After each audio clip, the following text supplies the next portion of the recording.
किसी का किसी का कोई डाउट हो भाई तो वो पूछ सकते हैं आप लोग इतने, है ना? सर वो फ्लैट्स में डीआरएम एक्सप्लेन कर दो। क्या? फ्लैट्स में जो डीआरएम है। लिंक अभी बस शेयर हो गया। नहीं, do not fragment and more fragment. अच्छा। डू नॉट, हाँ ये दो चार बच्चों का आया था मेरे पास, सर एक बार do not fragment more fragment explain कर दीजिएगा एक बार और। ठीक है। उसको देख लेते हैं एक बार, क्विक रिवीजन भी देख लेते हैं इसका। हमने ऊपर वाली लेयर में हमने क्या क्या पढ़ा था? ये हमारे पास ये आईपी की लेयर थी। इसके अंदर हमने शुरू की 4 बिट किसकी जरूरत पड़ी थी? वर्जन के लिए। वर्जन। अर्जन। वर्जन। ठीक है, तो वर्जन के लिए 4 बिट हो जाएंगी। ठीक है, वर्जन के बाद हमें कौन सी हेडर की हेडर लेंथ कितनी लेंथ। है वो एच लेंथ से पता चल जाएगा, 4 बिट। और टाइप ऑफ सर्विसेज कैसी मिल रही है, 8 बिट, उसके डीपी। लिए हो जाएगी। ठीक है। फिर टोटल लेंथ का मतलब क्या होता है? पैकेट। हेडर की लेंथ और डेटा की लेंथ, हेडर प्लस डेटा, आप समझ सकते हैं इसके लिए कितनी बिट मिली हुई है? 16 बिट। ठीक है। सेकंड लाइन में आपके पास क्या होता है? इसके अंदर मैंने आपको कहा था आप ध्यान रखेंगे फ्रेगमेंटेशन से। ठीक है। तो फ्रेगमेंटेशन के लिए 16 बिट में शुरू में क्या है? Identification bit. ठीक है, आइडेंटिफिकेशन के लिए। और फिर 1 बिट ब्लैंक है, इसको यूज नहीं करते। 1 बिट डी के लिए, 1 बिट एम के लिए, और 13 बिट है फ्रेगमेंट का ऑफसेट। ठीक है, ये कितना? 13 बिट। फिर इसके बाद आपकी 8 बिट किसके लिए है? टाइम टू लिव के लिए। और 8 बिट किसके लिए है? PCR protocol. प्रोटोकॉल के लिए। अपर लेयर पे कौन सी प्रोटोकॉल है? यहाँ पे दो ध्यान रखनी है, यूडीपी के लिए 17, 17 टीसीपी के लिए 6। 6। ठीक है। फिर इसके बाद तुम्हारे पास 16 बिट में क्या होता है? चेकसम, है ना? फिर इसके बाद हमने सेंडर का आईपी एड्रेस और डेस्टिनेशन का, डेस्टिनेशन का। और ऑप्शंस एंड पैडिंग। मेरे ख्याल से इस पे तो आज इनफ डिस्कशन हो गया ग्रुप पे, तो क्लियर हो गई होगी, है ना? Options and padding her bar add करें वो जरूरी नहीं है। ये 20 बाइट कंपलसरी है। ठीक है। और ये 40 बाइट का ऑप्शन फील्ड होता है, इसको लगा भी सकते हैं, नहीं भी लगा सकते। इसलिए अब बच्चों देखो, कभी कभी ये हेडर की साइज ऐसे बोल दे। मान लीजिए मैं कह दूं 0x, फिर स्टार्ट कर दूं 4 4 और समथिंग समथिंग कुछ दे दे, तो क्या ये एक वैलिड हेडर होगा? मतलब क्या ये वैलिड पैकेट का नो सर। क्योंकि सेकंड बिट तो ये 4 हो ही नहीं सकती ना। फोर नहीं हो सकती, मिनिमम कितनी फाइव अलाउड है? चलेगा।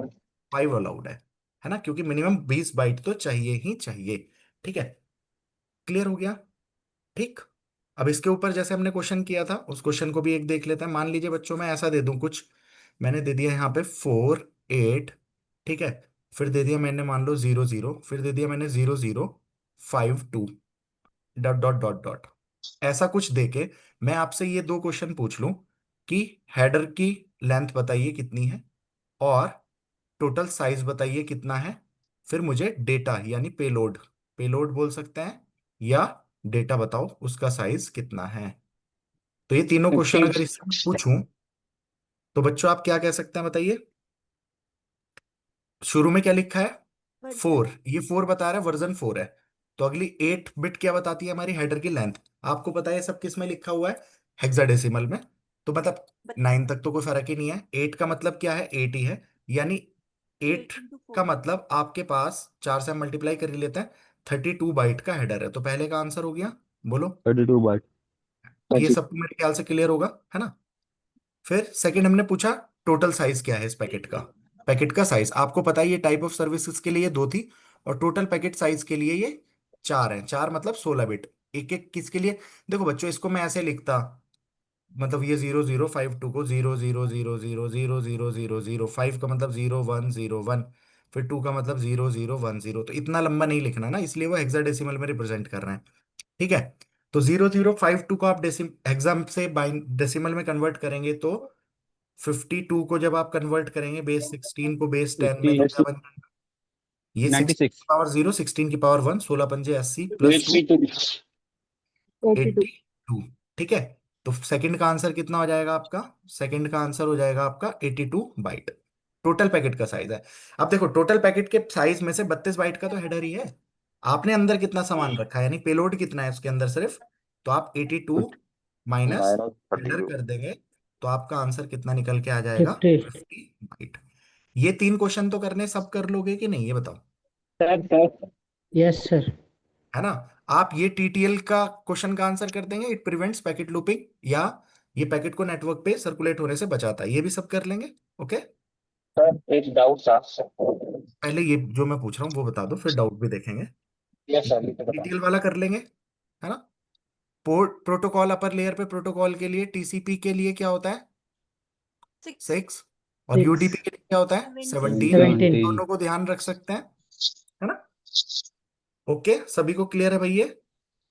Yes yes sir. सर ठीक है। सर ये टीएस वाला टाइप ऑफ सर्विस वाला एक बार बता दो।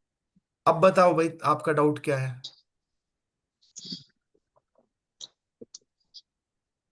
बोलो। अरे कौन पूछ रहा था डाउट, बताइए। अब तो भूल गया वो तो तब। अच्छा, 1 सेकंड का डाउट था। ठीक है भाई, चलो। ठीक, कोई बात नहीं, याद आएगा दोबारा पूछ लेना।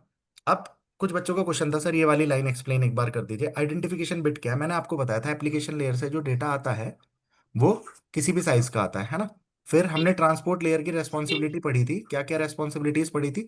सबसे पहला काम करता है वो पोर्ट एड्रेसिंग, और फिर वो करता है segmentation and reassembly of packet. Segmentation का मतलब जो ऊपर से पैकेट्स आएंगे उन्हें छोटे छोटे पार्ट में तोड़ेगा, सेंडर की साइड वाले को। फिर वो देगा नेटवर्क लेयर को, नेटवर्क लेयर देगी डेटा लिंक को, ऐसे फिजिकल लेयर वहां से ट्रांसफर होके जाएगा, रिसीवर की साइड पे पहुंचेगा, फिजिकल लेयर लेगी, वो ऊपर डेटा लिंक को देगी, वो ऊपर नेटवर्क को देगी, वो ऊपर ट्रांसपोर्ट लेयर को जब वापस देगी तो वो वापस क्या कर देगा, रीअसेंबली ऑफ पैकेट्स। ठीक है, इस तरीके से काम होता है। तो यहाँ पे जो इधर वाली तरफ नेटवर्क लेयर में ऊपर से डेटा आया होगा किसी भी साइज का एप्लीकेशन लेयर का, ट्रांसपोर्ट लेयर ने उसको छोटे छोटे पार्ट्स में तोड़ा होगा। अब वो जो नेटवर्क लेयर से पास होगा, तो बच्चों अगर मैं फ्रोजन वगैरह बुक देखेंगे तो उसके अंदर बहुत सारे साइज भी बता रखे हैं। लाइक जैसे मान लो 1500 बाइट होता है एथरनेट के लिए, है ना। और मेरे ख्याल से पॉइंट टू पॉइंट यूज करता है 316 समथिंग कुछ ऐसे, है ना। तो बहुत सारे हेडर्स के अलग अलग उसको बोलते हैं MTU, मैक्सिमम ट्रांसफरेबल यूनिट। तो हर यूनिट यूनिट। आप अब नीचे क्या यूज कर रहे हैं उसके अकॉर्डिंग आपका पैकेट छोटे छोटे हिस्सों में ब्रेक होता है। समझ रहे हो क्या मेरी बात। ठीक है। अब मान लीजिए आपका पैकेट फॉर एग्जाम्पल 5,000 बाइट का है। ठीक है, आप यूज कर रहे हैं मान लीजिए एथरनेट वगैरह का, और यहाँ पे मैक्सिमम 1500 बाइट जा सकता है। तो आपको अपने पैकेट को तोड़ना पड़ेगा 3-4 हिस्सों में, कि नहीं 4 हिस्सों में तोड़ना पड़ेगा। फुट तोड़ोगे। Yes sir. आईपी क्या यूज करता है बच्चों, आईपी यूज करता है यूडीपी, मतलब कौन सी स्विचिंग की टेक्निक सर्विसेज यूज, बोलो। Datagram approach. IP. Datagram approach use करता है कि नहीं। और डेटाग्राम अप्रोच में क्या होता है, सोर्स टू डेस्टिनेशन पैकेट जाता है, वो किसी भी ऑर्डर में पहुंच सकते हैं। ठीक है। तो अब आप क्या करेंगे यहां से, बताइए। आपने जो अपने पैकेट्स ब्रेक किए हैं उसके ऊपर आप आइडेंटिफिकेशन बिट लगा देंगे, दैट मीन्स उनके ऊपर आप नंबरिंग कर देंगे, तो ये आइडेंटिफिकेशन बिट उस नंबरिंग के लिए यूज होती है। ये समझ में आ गया। ठीक है। Yes sir. अभी फिर ये वाली साइज जो है, ये वाला साइज वो ब्लैंक है। ठीक है, इसको हम यूज नहीं करते। और डी और एम, आप ना बच्चों देखो, मैं फिर इस पे वही बात कहूंगा, मैंने सुबह आपको बताया था 5 क्वेश्चंस कौन से बन सकते हैं। किसी बच्चे का अनम्यूट है, शायद प्रिंस नाम से है उसका, अनम्यूट है, आवाज आ रही है बेटा। ठीक है। तो डी और एम से ऐसा मैंने कहीं भी, मतलब देखो मैं टीचिंग एग्जाम्स के क्वेश्चंस की बात कर रहा हूँ, इवन मैंने नेट में भी शायद मेरी नॉलेज में इसमें से क्वेश्चन नहीं आया है। ठीक है, बट समझाने के पर्पज से कि कोई चीज छूटे ना, जब हम इंपॉर्टेंट किसी चीज का डिस्कस कर रहे हैं, आउट ऑफ द ब्लू भी क्वेश्चन आता है तो हमारा टॉपिक बिल्कुल तैयार होना चाहिए, क्लियर। इसके लिए मैंने आपको डी और एम बता दिया था। उसमें मैंने आपको समझाया गया था, जैसे आपने पैकेट को 4 हिस्सों में तोड़ लिया, मान लो A B C D E, ये 5 पैकेट बन गए हमारे। ठीक है, नंबरिंग 0 1 2 3 कुछ भी मान लीजिए। ठीक। अब जब ए जा रहा होगा ना, ए पैकेट के अंदर जो डी फ्रेगमेंट होगा, अब चूंकि फ्रेगमेंट ब्रेक हुआ है, तो डू नॉट फ्रेगमेंट की वैल्यू अगर 1 होती, इसका मतलब है आपको पैकेट को ब्रेक नहीं करना है। देखो इसका नाम क्या है, डू नॉट फ्रेगमेंट। आपको पता है 1 का मतलब होता है ट्रू, 0 का मतलब होता है फॉल्स। डू नॉट फ्रेगमेंट का मतलब क्या है, फ्रेगमेंट नहीं करना। इसकी वैल्यू 1 है, इसका मतलब हमें फ्रेगमेंट नहीं करना है। तो अगर कहीं पे हमने 1 कर रखा है, वो पैकेट तो सेगमेंट में ब्रेक होगा ही नहीं। तो अगर वो 0 है तभी वो ब्रेक हो सकता है। ठीक है, बोलो। यस। एम का मतलब क्या होता है, मोर फ्रेगमेंट, क्या और फ्रेगमेंट आ रहे हैं क्या। अब देखो डी की वैल्यू अगर 0 है तो एम कभी 1 हो सकता है क्या। नहीं। नहीं, अभी लॉजिकल बात है छोटी सी। हो अगर सकता है। डी, मैंने कह दिया मेरे पैकेट को तोड़ना ही नहीं है हिस्सों में, मोर फ्रेगमेंट का मतलब है और अभी फ्रेम आएंगे। तो जब फ्रेम ही एक है, तो वही आ गया। अगला क्या बताएगा वो कि इसके बाद भी कोई आएगा, है ना? तो कभी भी अगर डू नॉट फ्रेगमेंट की वैल्यू जीरो है, तो एम की वैल्यू भी क्या होगी? हमेशा जीरो ही होगी। ओके। अब ये वाला केस कंसिडर कर लेते हैं जहां पे हमने पैकेट को छोटे छोटे हिस्सों में तोड़ा है। मान लीजिए पैकेट को, अगर मैं एक पैकेट को ब्रेक नहीं कर सकता तो उस केस में क्या रहेगा? डी भी जीरो, एम तो जीरो रहना ही है। अब मान लो पैकेट को मैंने छोटे छोटे हिस्सों में तोड़ दिया, है ना? तो इस पैकेट के लिए मैं देखो, पूरे हेडर तो सब पैकेट्स के ऊपर पूरा पूरा कॉपी होगा, लेकिन मैं सिर्फ इन दो बिट की बात कर रहा हूं, डी और किसकी? एम की। तो इसकी डी बिट क्या होगी? डू नॉट फ्रेगमेंट जीरो होगी। ठीक है। और यहां पे हमने उल्टा कर लिया। यहाँ पे पहले मैंने वन से ही समझाया था, वो दोबारा मोर वही फ्रेगमेंट के मैं लिए बोल समझा रहा रही था। थी। सर डी, हाँ जी, डी अगर वन है तब ये जीरो रहेगा हमेशा। ओके, ठीक है। आपको फ्रेगमेंट नहीं करना है तो मोर फ्रेगमेंट आने का सवाल ही नहीं है ना? अब अगर डी की वैल्यू जीरो है, इस वाले के लिए डी की वैल्यू क्या होगी? जीरो। एम की वैल्यू होगी वन। वन इसके लिए भी जीरो वन वन, इसके लिए भी जीरो जीरो वन, वन इसके लिए भी जीरो वन, इसके लिए होगी वन जीरो जीरो। जीरो तो अगर कोई आपसे पूछे can you identify any middle segment और द फर्स्ट सेगमेंट, तो your answer will be no. Not. हम नहीं पहचान सकते हैं। हम केवल लास्ट फ्रेगमेंट को तो आइडेंटिफाई कर सकते हैं कि ये लास्ट है। कैसे? क्योंकि इसमें जीरो डू नॉट फ्रेगमेंट क्या होगा जीरो हमेशा? बोलो क्या जीरो होगा? जीरो होगा। जीरो। क्योंकि यानी पैकेट टुकड़ों में टूटा है, तभी तो फर्स्ट या लास्ट या मिडिल सेगमेंट की बात कर रहे हैं। तो जीरो होने का मतलब पैकेट हमारा टूटा हुआ है। और अगली बिट जीरो होने का मतलब इसके आगे अब और कोई नहीं आएगी। मोर फ्रेगमेंट जीरो होने का मतलब लास्ट आगे और कोई नहीं लास्ट आएगी। सेगमेंट दैट है। मीन्स ये हमारा लास्ट फ्रेगमेंट है। क्लियर हो गई? और बाकी मैं फर्स्ट, सेकंड, थर्ड, फोर्थ ये आइडेंटिफाई नहीं कर सकता, बीच के कोई नहीं। केवल क्या आइडेंटिफाई कर सकता हूं? लास्ट। ठीक है। या ये आइडेंटिफाई कर सकता हूं कि मेरा पैकेट ब्रेक ही नहीं हुआ है। तो वन के केस में तो यहां वन आने का सवाल ही नहीं होता। वन के केस में always it will be zero. अब किसी को कोई डाउट हो तो पूछ लो भाई, और बोलो। एनीवन? क्लियर है सर। क्लियर है? और बच्चों देखो, मैं ग्रुप पे भी समझा रहा था, गहराई में हमें उतना उतरना है। आपको एक ही सब्जेक्ट नहीं आना पेपर में। आप इसके बाद सी पढ़ेंगे, डेटा स्ट्रक्चर पढ़ेंगे, डा पढ़ेंगे, है ना? कंप्यूटर ग्राफिक्स पढ़ेंगे, सॉफ्टवेयर इंजीनियरिंग पढ़ेंगे, दुनिया भर की जब चीजें पढ़ेंगे ना, तो ये आप जो तह तक अंदर घुस रहे हो ना, वो छोड़ो, आपको मेन बात भी ध्यान नहीं रहेगी। मैंने क्या बोला है? आप कौन से क्वेश्चन तैयार करिए, जैसे मैंने अभी जो रिवाइज किया, इससे क्या क्वेश्चन आ सकता है बच्चों? या तो टीटीएल फील्ड का आएगा, या टोटल लेंथ वाला और वर्जन वाले वो हेडर लेंथ के ऊपर क्वेश्चन आ जाता है, और कुछ नहीं आएगा। बस। समझ आ रही है? सब सब्जेक्ट्स का हमें 99.99% वाला टॉपिक तैयार करना है। उस 0.01 के चक्कर में नहीं घुसना। क्लियर हो रही है बात? और घुस लो भाई, जिसकी यस सर। मेमोरी बढ़िया, यस मुझे सर। 15 दिन बाद सर बता देना। सर हाँ जी, सर बोलिए। एक क्वेश्चन था। सर हम्म। सुबह जो आपने क्वेश्चन कराया था हम्म। उसमें जो टीटीएल जो आपने निकलवाया था सर वो समझ नहीं आया। सुबह भी मैंने अभी भी उसको रिवाइज किया था। ये ओके। समझ नहीं आ रहा था सर कि जो 20 जो आपने लिया था वो कहाँ कहाँ से लिया था, क्योंकि जो अभी क्वेश्चन अभी में जो एक गिवन मिनट, था उस क्वेश्चन पे सेम पहुंच 20 जाते हैं। था या फिर। Just a second. आपका नाम? साक्षी। नाम आपका M31 आ रहा है ना यहाँ पे तो। सॉरी वो सर फोन पे मैं करेक्ट कर हाँ, लेती हूँ उसको। नाम क्या है? साक्षी। साक्षी, ओके। साक्षी जी, आपका क्वेश्चन है टीटीएल फील्ड की वैल्यू कहाँ से निकाली, कैसे है ये, है ना? देखो, हाँ जी हमने हाँ जी ये हाँ जी। हमारा हेडर दे रखा था, ठीक है। इसको हमने हम्म। हमने याद किया था हेडर। तो हेडर के बेसिस पे हम कर सकते हैं कि फर्स्ट 4 बिट, 4 बिट का मतलब, अब चूंकि हेक्साडेसिमल में लिखा है, तो जीरो वन हेक्साडेसिमल का डबल हर अक्षर, जीरो तो या क्या बोले? बाइनरी में तो जीरो वन डबल जीरो होगा ना। देखो, आईपी यहाँ पे वर्जन को। आप हेक्साडेसिमल के अकॉर्डिंग करते हुए पहुंचे। ये क्या रिप्रेजेंट कर रहा है? वर्जन। ये हेडर की लेंथ, ये टाइप ऑफ सर्विसेज, ये टोटल लेंथ। उसके बाद ये सारा किसका है? Identification bit. ये ऑफसेट के लिए खत्म हो गया यहां तक। फिर अगली, ये दोनों चीज किसके लिए यूज हो रही है? टीटीएल के लिए। ये दोनों किसके लिए यूज हो रही है? Upper layer protocol. चेकसम के लिए इसने दी नहीं। अगर चेकसम कैलकुलेट कराता तो इसके आगे की चार क्या होती? चेकसम के लिए होती। समझ आ रही है? जी। अब आपने अपने हेडर अभी याद किया, Sakshi. Yes sir yes sir. आपको यहां तक पहुंचना पता चला या नहीं चला? हाँ जी सर, बस यही नहीं समझ आया था कि 20 आपने एग्जैक्ट यही ले लिया क्या? टीटीएल ये हमें यही लेना होता है जो जो मतलब गिवन नहीं, होता है या फिर बच्चों, कुछ। ये तो एक एक सुनो, ये इसने मुझे किसी पैकेट का एक रैंडम पैकेट बताया और उस पैकेट के ऊपर कहा कि ये लिखा हुआ है, इससे मुझे बताइए इस चीज की वैल्यू क्या क्या है। आपके पेपर में आया कोई और दे दिया तो हम उसके अकॉर्डिंग जज करेंगे। भैया 20 की जगह 34 लिखा होता तो साइज क्या हो जाता, 34 को हेक्सा को कन्वर्ट करिए बाइनरी में, तो 16 3 ज़ा 48 प्लस 4 52 आ जाएगा, खत्म। Okay okay. भाई सर आपको ये एक बार ओके। पहुंचना सर बता दें। क्या। सर ये जो शुरू से यहाँ टीटीएल तक पहुंचने का जो बता रहे थे, बिट कैसे। Okay, just a second.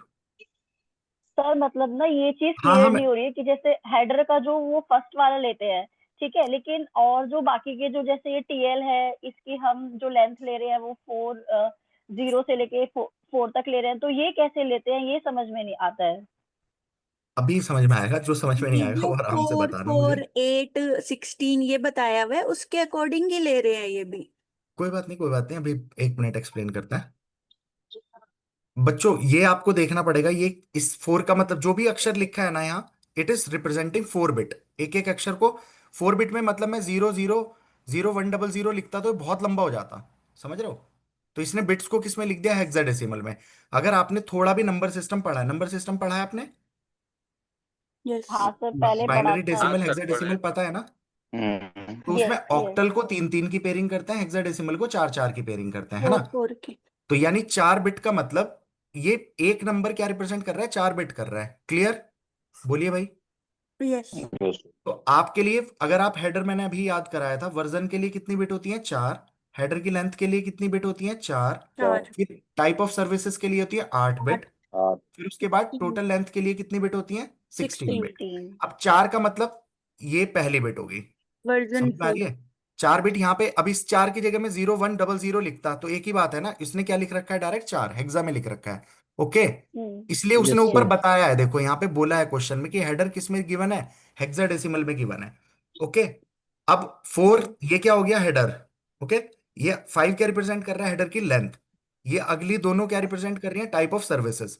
ये चारों क्या रिप्रेजेंट कर रहे हैं, total length. Total but length. ये सब कुछ हेक्साडेसिमल में लिखा हुआ है, और आंसर इसने जो पूछे हुए हैं ये सब, ये डेसिमल में है। क्लियर हुआ। हेक्सा को डेसिमल में कन्वर्ट करना आना चाहिए। अब अगली 4 बिट किसके लिए होती है बच्चों, 16 बिट होती है, ये किसके लिए, आइडेंटिफिकेशन के लिए 16 बिट। फिर सर स्पेस। ये चीज पेपर में कैसे डिसाइड करेंगे कि सर ये जो आंसर्स दिए, मतलब जो ऑप्शंस दिए हुए हैं, ये हेक्साडेसिमल में नहीं है, सर डेसिमल में है। टोटल लेंथ के लिए होगी ना ये तो। अरे भाई ये किसका क्वेश्चन है, एक बार तो बताओ, नाम बताना जरा। सर विनय। विनय जी। भाई साहब मैंने अभी देखो ऊपर क्या कहा आपको, क्वेश्चन में नहीं गिवन नहीं, है। वो नहीं सर, ये क्वेश्चन में जो क्वेश्चन दिया हुआ है, how many more routers can be packet travel to, इसके ऑप्शंस जो दिए गए हैं, ये मैं पूछ रहा हूँ सर कि ये डेसिमल में दिए गए हैं, ये कैसे हम डिसाइड करेंगे। मतलब आप सोच रहे हैं कि ये फिर 20 का 20 ही लगा देता मैं, ऐसा। भाई नहीं, वहां मैं पे ये डिसाइड, कह रहा हूँ सर कि जैसे मैं क्वेश्चन जो मैं समझ गया हेक्साडेसिमल आपका में दिया हुआ क्वेश्चन। है।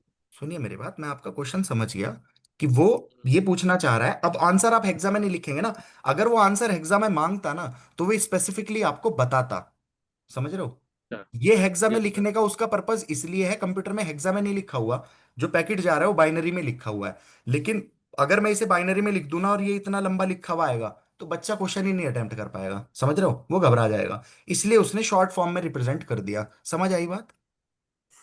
अब आप जब वो पढ़ते हैं, क्या बोलते हैं, आईपी एड्रेस पढ़ते हैं, मैं उसको ऐसे लिख देता हूँ, मान लो 10.15.250.250।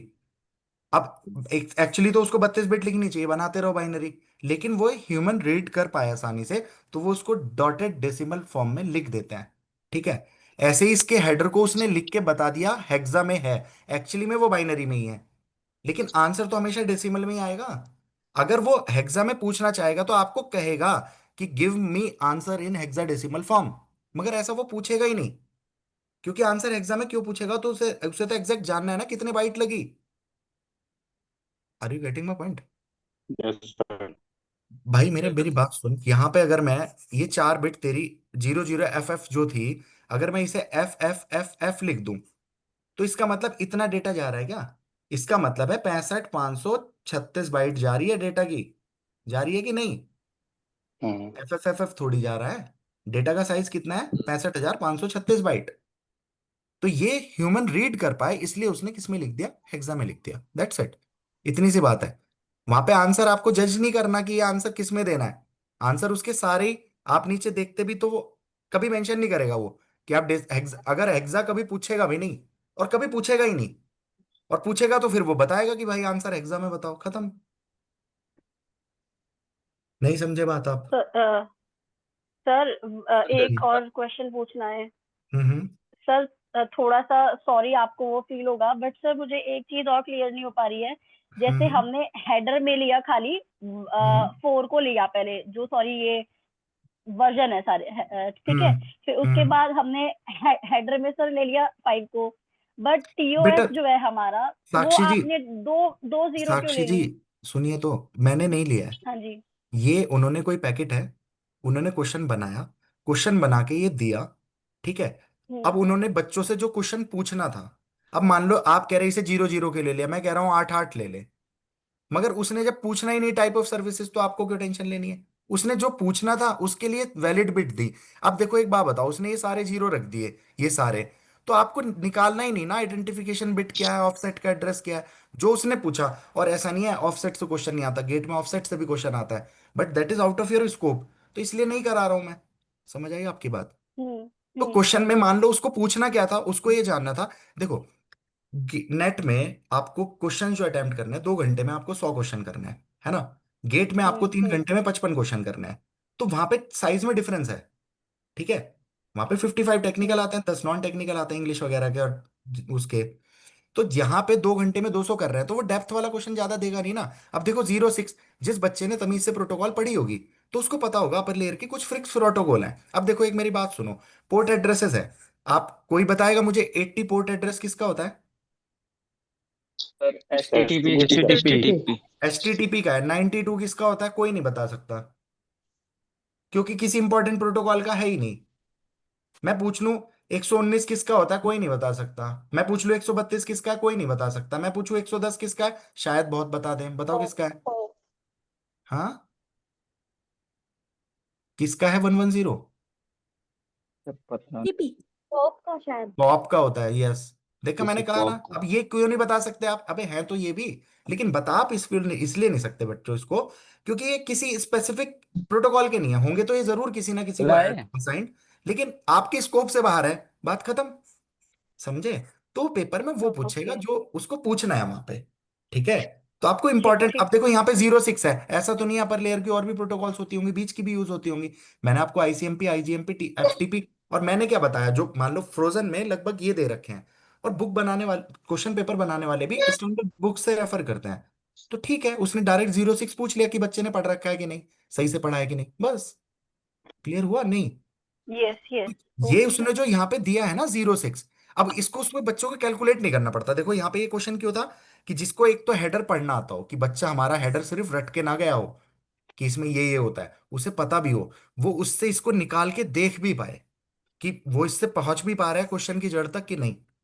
तो अब देखो, इसने उसको जज किया कि कितने राउटर जाने हैं, तो आपको पता चला टीटीएल फील्ड तो ये है।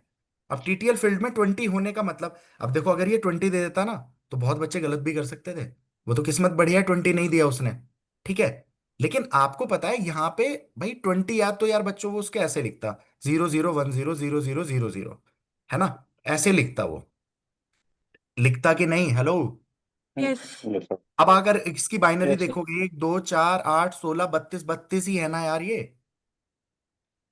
यस बट इस बाइनरी को उसने पढ़ने की टर्म में आसान बनाने के लिए 20 लिख दिया। This is the thing. समझ आई अभी कि नहीं?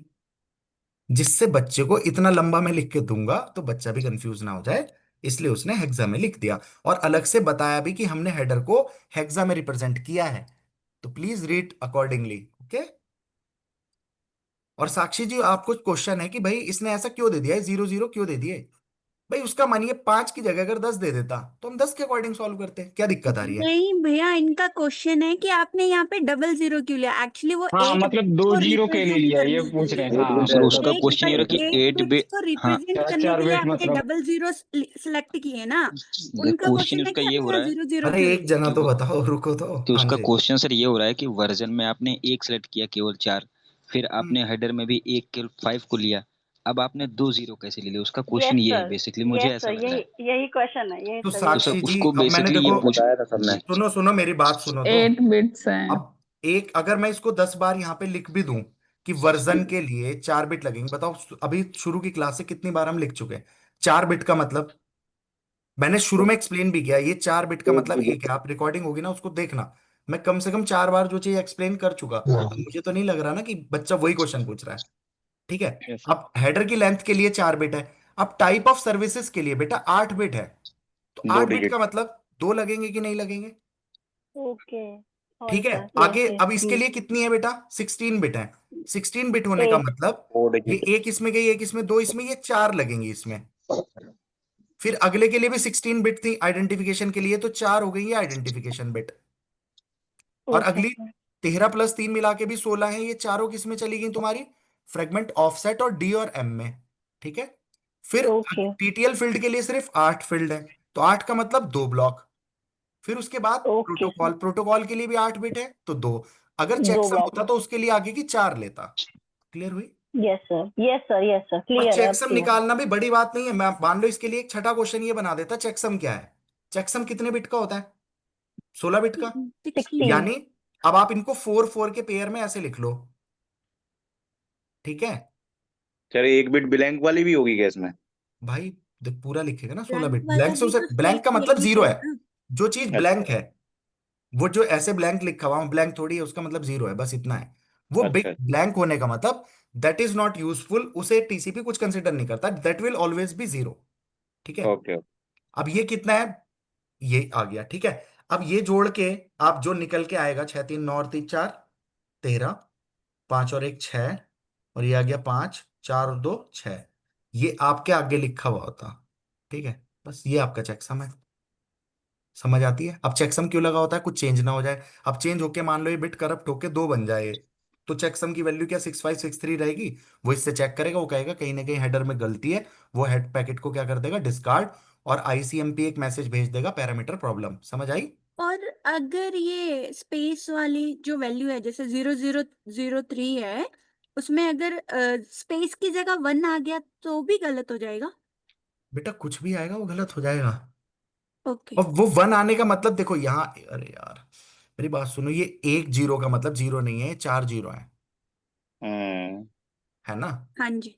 हाँ। पर देखो मेरी बात सुनो बच्चों, आप मेरी बात थोड़ी सीरियसली सुनो।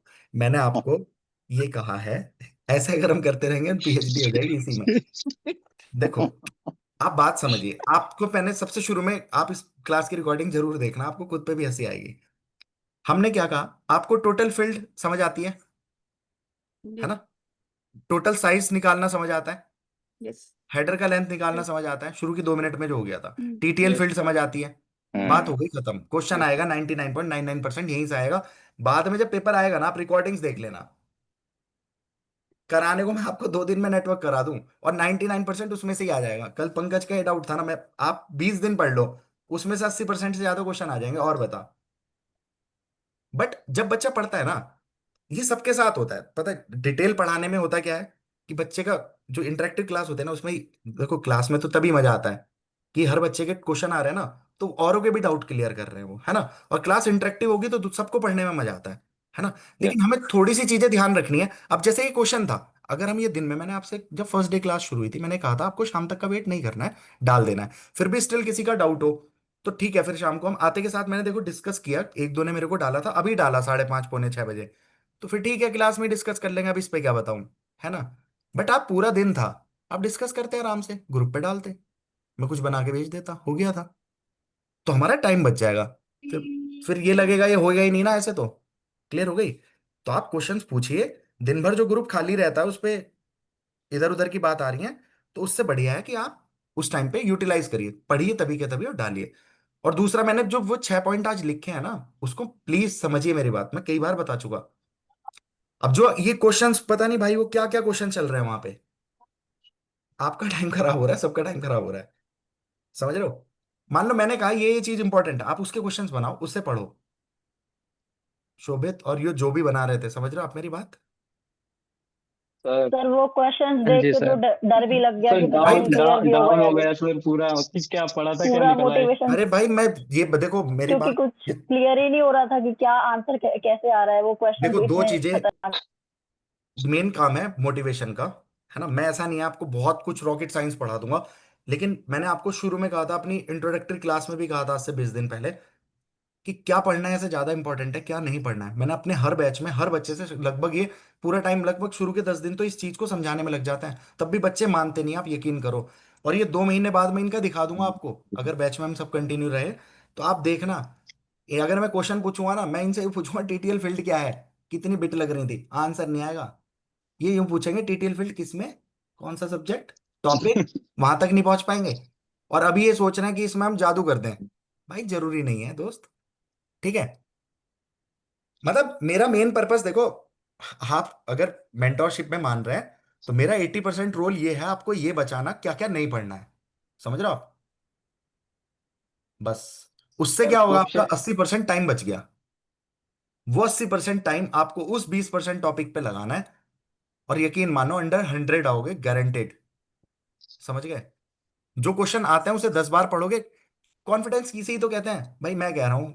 अब मैं फेक कॉन्फिडेंस तो दे नहीं रहा, कुछ लोग क्या करते हैं, अब ये फिर कई बच्चे रो रहे हैं ना, छोटे छोटे क्वेश्चन पढ़े, पहुंच गए एचपीएससी, दे दिया स्टेट, फिर घर पे रोते हुए आ रहे हैं, पेपर बना दिया बाहर से। भाई बाहर से क्या था टफ, बहुत टफ था। कंपैरेटिवली जो बच्चा सोच नहीं सकता था उसके अकॉर्डिंग पेपर आया, लेकिन फिर हमारी तैयारी भी उसी स्तर की थी, है ना। अब मैं यहाँ पे आपको भाई डीप नॉलेज के क्वेश्चन कराने लग जाऊं, मैं जो क्वेश्चन करा रहा हूं क्या वो विद इन 30-40 सेकंड में सॉल्व होने वाले हैं कि नहीं है, है ना। यस अब सर। क्वेश्चन 5 सेकंड 5 मिनट लेने लगे तो that means this is not relevant, understand it, समझ आई। और कंपटीशन में अच्छा सबको, आपको मैं एक बात बता दूं, भले से केवल प्री हो रहा होता आपका, इसी से आपकी मेरिट लगनी होती, तो आप एक बात का ध्यान रख लें, अगर पेपर टफ बना ना, इसकी इससे ज्यादा डिटेल में गया, तो कोई कितना ही 30 मार्क का हो, वो 0.1% बच्चा भी नहीं होगा। और अगर आप, ये मेरी इंपॉर्टेंट इसको गांठ बांध लीजिए, अगर आप एक सब्जेक्ट में ज्यादा टाइम दे रहे हैं ना, तो दूसरा सब्जेक्ट लैग कर रहा है। और यहां से आगे ना लड्डू क्वेश्चन नेटवर्क में आपने पढ़ लिया, बहुत डेप्थ से लगा दिए 20 दिन, और यहां से आगे लड्डू क्वेश्चन कोई भी कराया, और बाकी आप पढ़ने का टाइम ही नहीं मिला आपको। फिर आप सॉफ्टवेयर इंजीनियरिंग या बाकी सब्जेक्ट कंप्यूटर ग्राफिक्स एक एक दो दो दिन दे पाए। भाई टाइम तो लिमिटेड है, मेरे पास 3 महीने हैं, जिसमें मुझे ऐसा करना चाहिए कि 1.5 महीने मुझे सब्जेक्ट पढ़ना चाहिए, अगले 15-20 दिन में मुझे दोबारा रिवाइज करना चाहिए, उसके 10 दिन में अगली बार मुझे एक बार और रिवाइज करना चाहिए, नेक्स्ट 5 दिन में क्वेश्चन लगाने चाहिए। दिस शुड बी फॉलोड, है ना। कंटेंट कम, प्रैक्टिस ज्यादा। ब्रूस ली की शायद आपने एक कोट सुनी होगी कि मैं उस पर्सन से नहीं डरता जिसको 1000 मूव्स आते हैं, मैं उस पर्सन से डरता हूं जो एक मूव की 1000 बार प्रैक्टिस करता है, ठीक है।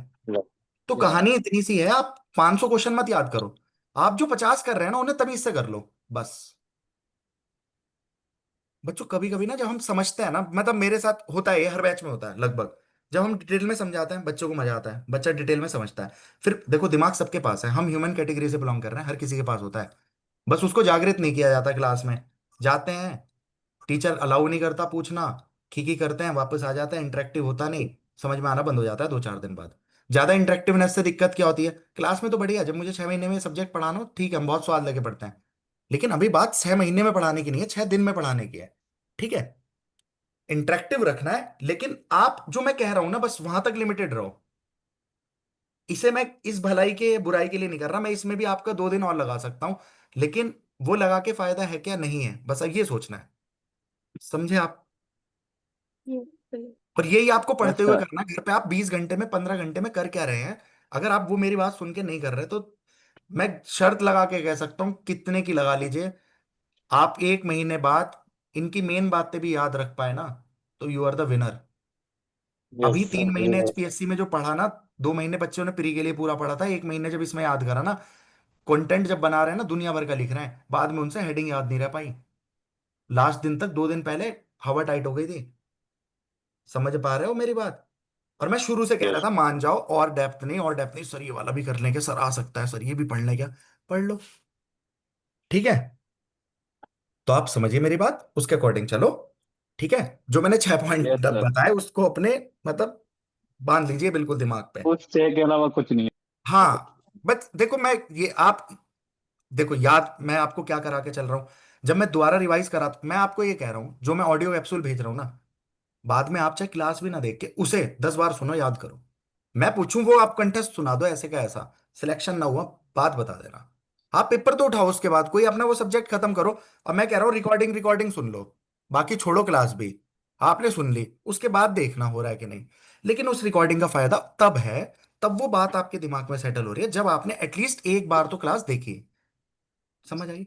और जिसको भाई थोड़ा सा डाउट लग रहा है एक बार और देख लो, स्टिल डाउट लग रहा है ग्रुप पे डाल दो, स्टिल डाउट लग रहा है मेरे को कॉल करो, नो प्रॉब्लम, एनी टाइम। मैंने शुरू में कहा 18x7, है ना, रात को 10 से सुबह 5 तक कुछ नहीं, उससे पहले ऑल आर वेलकम। बट उससे पहले ग्रुप पे ट्राई करो, कोई ना कोई आंसर दे ही देगा, बहुत होशियार होशियार बच्चे हैं हमारे यहाँ। ठीक है, तो चलो वापस आते हैं। ठीक है, करें भाई स्टार्ट? जी Yes. भैया। ठीक है, Yes, sir. चलो। अब इसके बाद हमारे पास ओएसआई मॉडल का एक बार चलो क्वेश्चन देख लेते हैं। इसके सुबह हमने शायद क्वेश्चन नहीं किए थे, कर लिए थे, कर लिए थे कर शायद, लिए ये थे सारे सर, क्वेश्चन कर लिए थे। कर चलो लिए बस थे। छोड़ो इसको। ठीक है, रिवीजन तो आज का बहुत ही बार हो गया, अब इस तो शायद मुझे लगता नहीं, बट स्टिल इसको एक दो बार देखते रहना है। रह गए थे क्या? आर्क और रैप के उसके प्रोटोकॉल के रह गए सर थे वो क्वेश्चंस। इंटरनेट एयर के प्रोटोकॉल्स के क्वेश्चन रह गए थे, वो ये कह कर तो दिए थे शायद। नहीं नहीं उसके सर, नहीं, मॉर्निंग में आपने आर्क और रैप के बोला था वो कि इवनिंग में डायरेक्ट करें। आपने आईपी मॉडल्स ये बता दिया था ना, उसके बाद इसी के क्वेश्चन करवाए थे। ओके, वो सर देख ने लेते कहा हैं। था खुद कर लेना आप लोग। नहीं नहीं, वो यहाँ से ही कल तो के थे, आर क्लास प्रार में यहाँ पे ही कहा तो है, था, करा आज दिए। नहीं कहा था। चलो ठीक है, नहीं है तो वो देख लेंगे, अभी फिलहाल अब आगे का काम करो। वो हो क्या? आर प्रार जितनी बार रिवीजन करा दिया, आप डायरेक्ट आपको एक पेपर में आ रखा होगा ना, उठाओ करो। बाकी उसको भी कर लेंगे, है ना, पहले आज का काम खत्म कर लेते हैं। ठीक है, जो करना है, फिर उसके बाद वो क्वेश्चन भी लगा लेंगे। ठीक यस है, सर। हाँ जी, चलो। ठीक है, ये रिवीजन हो गया हमारा बढ़िया से। अब हम आगे देखते हैं ईमेल का सिस्टम। अब बच्चों देखो, इसमें भी लिखा हुआ है ये, बट ये इसके लिए भी है जो हम अभी पढ़ रहे हैं, ये मेंस को थोड़ा सा ध्यान में रखते हुए, मेंस के लिए आपको थोड़ा अलग कंटेंट मिलेगा, है ना। लेकिन वहां तक पहुंचने के लिए मैं जितना बता रहा हूं ना, जितना मैं ब्रीफ बताता हूं, आप उसको भी ध्यान रखेंगे, मोर देन इनफ। ओके, लेकिन फिर भी पूरा सिनेरियो इसलिए समझाता हूं, जितना मैं शुरू में बता दे रहा हूं 99% उसी से बन जाएगा। ये बाकी सिर्फ की हेल्प 1% के लिए है, तो आप वो 1% छोड़ सकते हैं, कोई ऐसी समस्या की बात है नहीं। ठीक, ओके। अब मेल के लिए आप छोटा सा सिनेरियो ऐसे समझिए, ये आपका कंप्यूटर है, ठीक है, मान लीजिए, और ये रिसीवर का कंप्यूटर है, कंप्यूटर फोन कुछ भी हो सकता है। ठीक है, ये आपका सर्वर हो गया, ठीक है, ये दूसरे का सर्वर हो गया। सर्वर मतलब सर्वर, आपने जीमेल पे आईडी बना रखी है, सपोज मेरी भी जीमेल पे है, तो क्या आपका और मेरा स्पेस जीमेल पे सेफ जगह होगा क्या? हम दोनों को मान लो 15 GB मिला हुआ है, अगर हमने एक्स्ट्रा नहीं परचेज किया हुआ तो। बट आपको जीमेल पे पूरी, मान लो ये जीमेल का सर्वर है बहुत बड़ा, कहीं आपको कहीं छोटा सा एरिया मिला हुआ होगा, मुझे कहीं और मिला हुआ होगा, होगा। हम, कोई याहू यूज कर सकता है, कोई रेडिफ मेल, किसी का कुछ भी हो सकता है। तो हम ये मान रहे हैं ये ए पर्सन है, ये बी पर्सन है, ये बी का सर्वर है, मेल सर्वर, और ये ए का मेल सर्वर है। ओके, ठीक है बच्चों। अब हो क्या रहा है जब आप, ये यूजर यहां से ए कोई मैसेज बनाता है, तो ये यूज करता है यूजर एजेंट को, किसको? यूजर एजेंट की सर्विसेज। यूजर एजेंट क्या होता है? ये वो है जिसकी हेल्प से आप मैसेज क्रिएट कर पाते हैं। अब देखो, जनरली हमने 99% ने काम किया होगा किस पे, जीमेल पे, या मतलब बेसिकली विंडोज पे। तो विंडोज में हमारे पास क्या होता है, दो तरीके के यूजर एजेंट होते हैं, कौन से? एक तो कमांड लाइन इंटरफेस, एक होता है user graphical user interface. Graphical user interface वाला, ये जो हम फोन पे या वैसे यूज कर रहे हैं, वो हमें क्या दे रहा है, वहां पे हम कमांड प्रॉम्प्ट पे थोड़ी काम कर रहे हैं। और लिनक्स वगैरह में आप काम करते हो तो कमांड वो पे कौन कर। सा करता है? Command made. शायद उसके लिए डॉलर और मेल करके आप यूज करते हैं शायद से, और उसमें सारे ऑप्शंस ये रहते हैं, क्रिएट करना और भेजना, ये सब चीजें। ठीक है, तो समझ में आ गया दो तरीके के एजेंट क्या है। और देखो, 0.1% भी ये चीज इंपॉर्टेंट नहीं है, बट स्टिल मैं बता रहा हूं, बता इसलिए रहा हूं सिनेरियो समझने के लिए। क्लियर हुई क्या बात? जो क्वेश्चन आना है वो भी मैं बता दूंगा, बट सिनेरियो तो समझो। मेल बनता कैसे? तो यूजर एजेंट क्या है, कमांड लाइन इंटरफेस वाला हो सकता है, यूजर इंटरफेस वाला, यूजर इंटरफेस जो हम यूज करते हैं विंडोज वगैरह पे। ठीक है, अब इसके काम क्या क्या होंगे भाई? क्या काम करता है? मैसेजेस को क्रिएट करेगा, है ना, कंपोज। मैसेजेस का रिप्लाई करने के लिए, मैसेजेस को फॉरवर्ड वगैरह करने के लिए, और फोल्डर वगैरह बनाने के लिए, ये सब काम करने के लिए कौन काम कर रहा है? हमारा यूजर यूजर एजेंट। समझ आई क्या? एजेंट। तो अब इसने मैसेज क्रिएट कर दिया, अब वो मैसेज जाना है किसी दूसरे पर्सन पे, तो वहां पे यूज होता है SMTP। मान लो अभी मैंने अपने इसमें कंप्यूटर में टाइप कर रहा था, फिर जब वो मेल मैं उसको, मान लो क्रिएट करके मैसेज सेंड करता हूं, तो सेंड करते ही क्या वो मेरे मेल सर्वर पे भी चला गया है या नहीं, ये बताइए। कल के दिन मुझसे धोखे से गलत ईमेल आईडी डल गई थी, बट स्टिल मेरे सेंट आइटम में तो मिलेगा वो मैसेज मेरे को, कि नहीं मिलेगा? हाँ जी। मिलेगा। तो यानी SMTP ने क्या किया, मेरे मेल सर्वर पे डाला, मेरे मेल सर्वर से जिसको भेजना है उसके मेल सर्वर पे भी कौन भेजेगा? SMTP। ठीक है। उसके बाद जिस दिन भी वो हम्म। पर्सन खोलेगा उस दिन ये पर्सन उसको डाउनलोड कर सकता है, तो वो वहां पे यूज करेगा पॉप का या IMAP का। ओके। इंपॉर्टेंट, SMTP को हम क्या बोल देते हैं? Push protocol. तो ये भी कौन सी प्रोटोकॉल है? Push protocol. और इन्हें क्या बोलते हैं हम? पुल प्रोटोकॉल। क्या बोलते हैं? पुल प्रोटोकॉल। ठीक है। SMTP का पोर्ट नंबर क्या होता है बताओ? इसका 25। पोर्ट नंबर होता है 25। 25। यूज करता है TCP की सर्विसेज, क्योंकि कनेक्शन ओरिएंटेड चाहिए ना। ऐसा थोड़ी आधा मेल चला जाए, 90% चला जाए। या तो आपने देखा होगा, या तो मेल सक्सेसफुली जाता है या फेल आ जाता है, यानी रिसेंड कर दो, बीच का कभी कोई ऑप्शन नहीं होता। ठीक है। और पॉप का क्या होता है? One one 110। जीरो ठीक है। 110। और IMAP का क्या होता है? 143। 3। है ना? क्लियर? अब आप यस। लोगों ने अगर वो पढ़ रखा हो थोड़ा कॉन्स्टिट्यूशन, तो आर्टिकल 143 किसके लिए होता है? IMAP।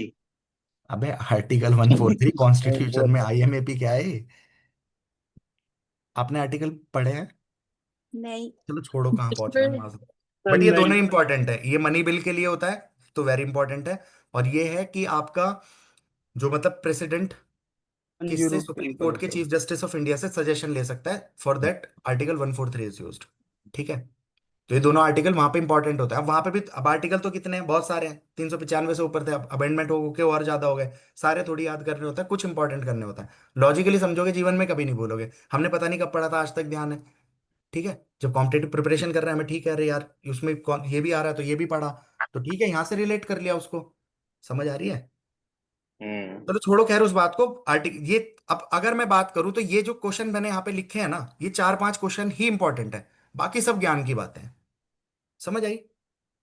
मगर अब वो ज्ञान की बात हम क्यों समझ रहे हैं? जिससे हमें लॉन्ग टर्म के लिए चीजें ध्यान रहें। ओके चलो नेक्स्ट चलते हैं। सिनेरियो आप समझ गए। मेल में क्या होता है हमारे पास? यूजर एजेंट होता है। यूजर एजेंट कितने तरीके का हो सकता है? दो तरीके का, ग्राफिकल यूजर वाला और कमांड लाइन इंटरफेस वाला। काम क्या क्या होता है इसके आगे देखेंगे। मैसेज ट्रांसफर एजेंट, जिसका काम है ट्रांसफर करना मेल को बिटवीन सेंडर एंड रिसीवर। ठीक है। और मैसेज एक्सेस एजेंट का काम क्या है? जो आपकी मेल सर्वर पे आ चुकी है मेल बॉक्स में से, वहां से उसको एक्सेस करना। होता क्या है, फ्लो कैसे काम चलता है? सेंडर का यूजर एजेंट मेल वगैरह क्रिएट करता है। सेंडर का MTA SMTP की मदद से वो रिसीवर का MTA के पास पहुंचा देगा। फिर रिसीवर अपने MAA का मतलब है मैसेज एक्सेस एजेंट, जो मैसेज को एक्सेस करते हैं उनका, वो कौन कौन है? ट्रांसफर एजेंट कौन होता है? SMTP। और एक्सेस एजेंट कौन से हैं? या तो पॉप है या IMAP। IM। अब ये दो हैं तो इनका कुछ कुछ काम होगा, अभी पढ़ लेंगे, हो गया 5 मिनट में खत्म, 3 प्रोटोकॉल बस। चलो, तो यूजर एजेंट का काम मैंने बता दिया, कंपोज कर सकता है, रीड कर सकता है, डिस्प्ले, रिप्लाई या फॉरवर्ड करने के लिए, ऑर्गेनाइज करने के लिए, और interface with MTA, message transfer agent के लिए इंटरफेस है एक तरीके से। क्लियर? बोलो भाई, कोई रॉकेट साइंस है क्या यूजर एजेंट? बताओ भाई। जो हम मेल क्रिएट करते हैं, वहां जो मेल क्रिएट करने में हमारी मदद कर रहा है वो कौन है? User agent. Graphical user agent है यहाँ, जो हम विंडोज पे यूज कर रहे हैं। फिर उस मेल को हम सेंड करते हैं, तो वो क्या कर रहा है हमारे पास? एप्लीकेशन। और देखो, अब SMTP आ जाए तो कौन सी लेयर पे बात कर रहे हैं हम? सारी ये प्रोटोकॉल किस पे पढ़ रहे हैं? एप्लीकेशन लेयर की। ठीक है। एप्लीकेशन। हाँ। ठीक है, एप्लीकेशन लेयर की प्रोटोकॉल है, मेल्स को सेंड करने के काम आती है। TCP यूज करती है। अब देखो, UDP के लिए बच्चों आप ध्यान रखना, ये 4 ही प्रोटोकॉल अगर कहीं बनेंगे ना, इन 3 प्रोटोकॉल से बन सकता है क्वेश्चन। TFTP, ये आज हम पढ़ेंगे TFTP। एक DNS, ये भी आज हम्म। पढ़ेंगे। और हम्म। एक RIP आप एप्लीकेशन लेयर पे नहीं पढ़ेंगे, राउटिंग की है, इसकी फुल फॉर्म है राउटिंग इंफॉर्मेशन प्रोटोकॉल। ये आपकी डिस्टेंस प्रोटोकॉल। राउटिंग होती है ना, डिस्टेंस वेक्टर राउटिंग, वो क्या यूज करती है आपकी? RIP प्रोटोकॉल यूज करती है। ओके। तो ये अब देखो, वहां पे क्या होता है, वो आपस में टेबल शेयर करते हैं, और वो हर कुछ सेकंड बाद पीरियोडिकली अपनी टेबल शेयर करते रहते हैं। रटने की जरूरत नहीं है बच्चों, समझो मेरी बात। UDP कैसी है? कनेक्शन लेस है, अनरिलायबल है ना, बट फास्ट है। हेलो? यस। सर। फास्ट है ना Sakshi? Yes sir. Yes sir. UDP fast है। Yes sir, yes okay. Sir. अब वो यस। फास्ट है तो मुझे मान लो DNS का काम क्या होता है, थोड़ा तो पता ही है ना। हमने कोई मैथ टाइप किया www.google.com, लेकिन कंप्यूटर पे वर्क किससे होगा? IP एड्रेस से। तो हम IP एड्रेस तो जनरली टाइप नहीं करते, इसका काम है नेम्स को IP में कन्वर्ट करना। ठीक।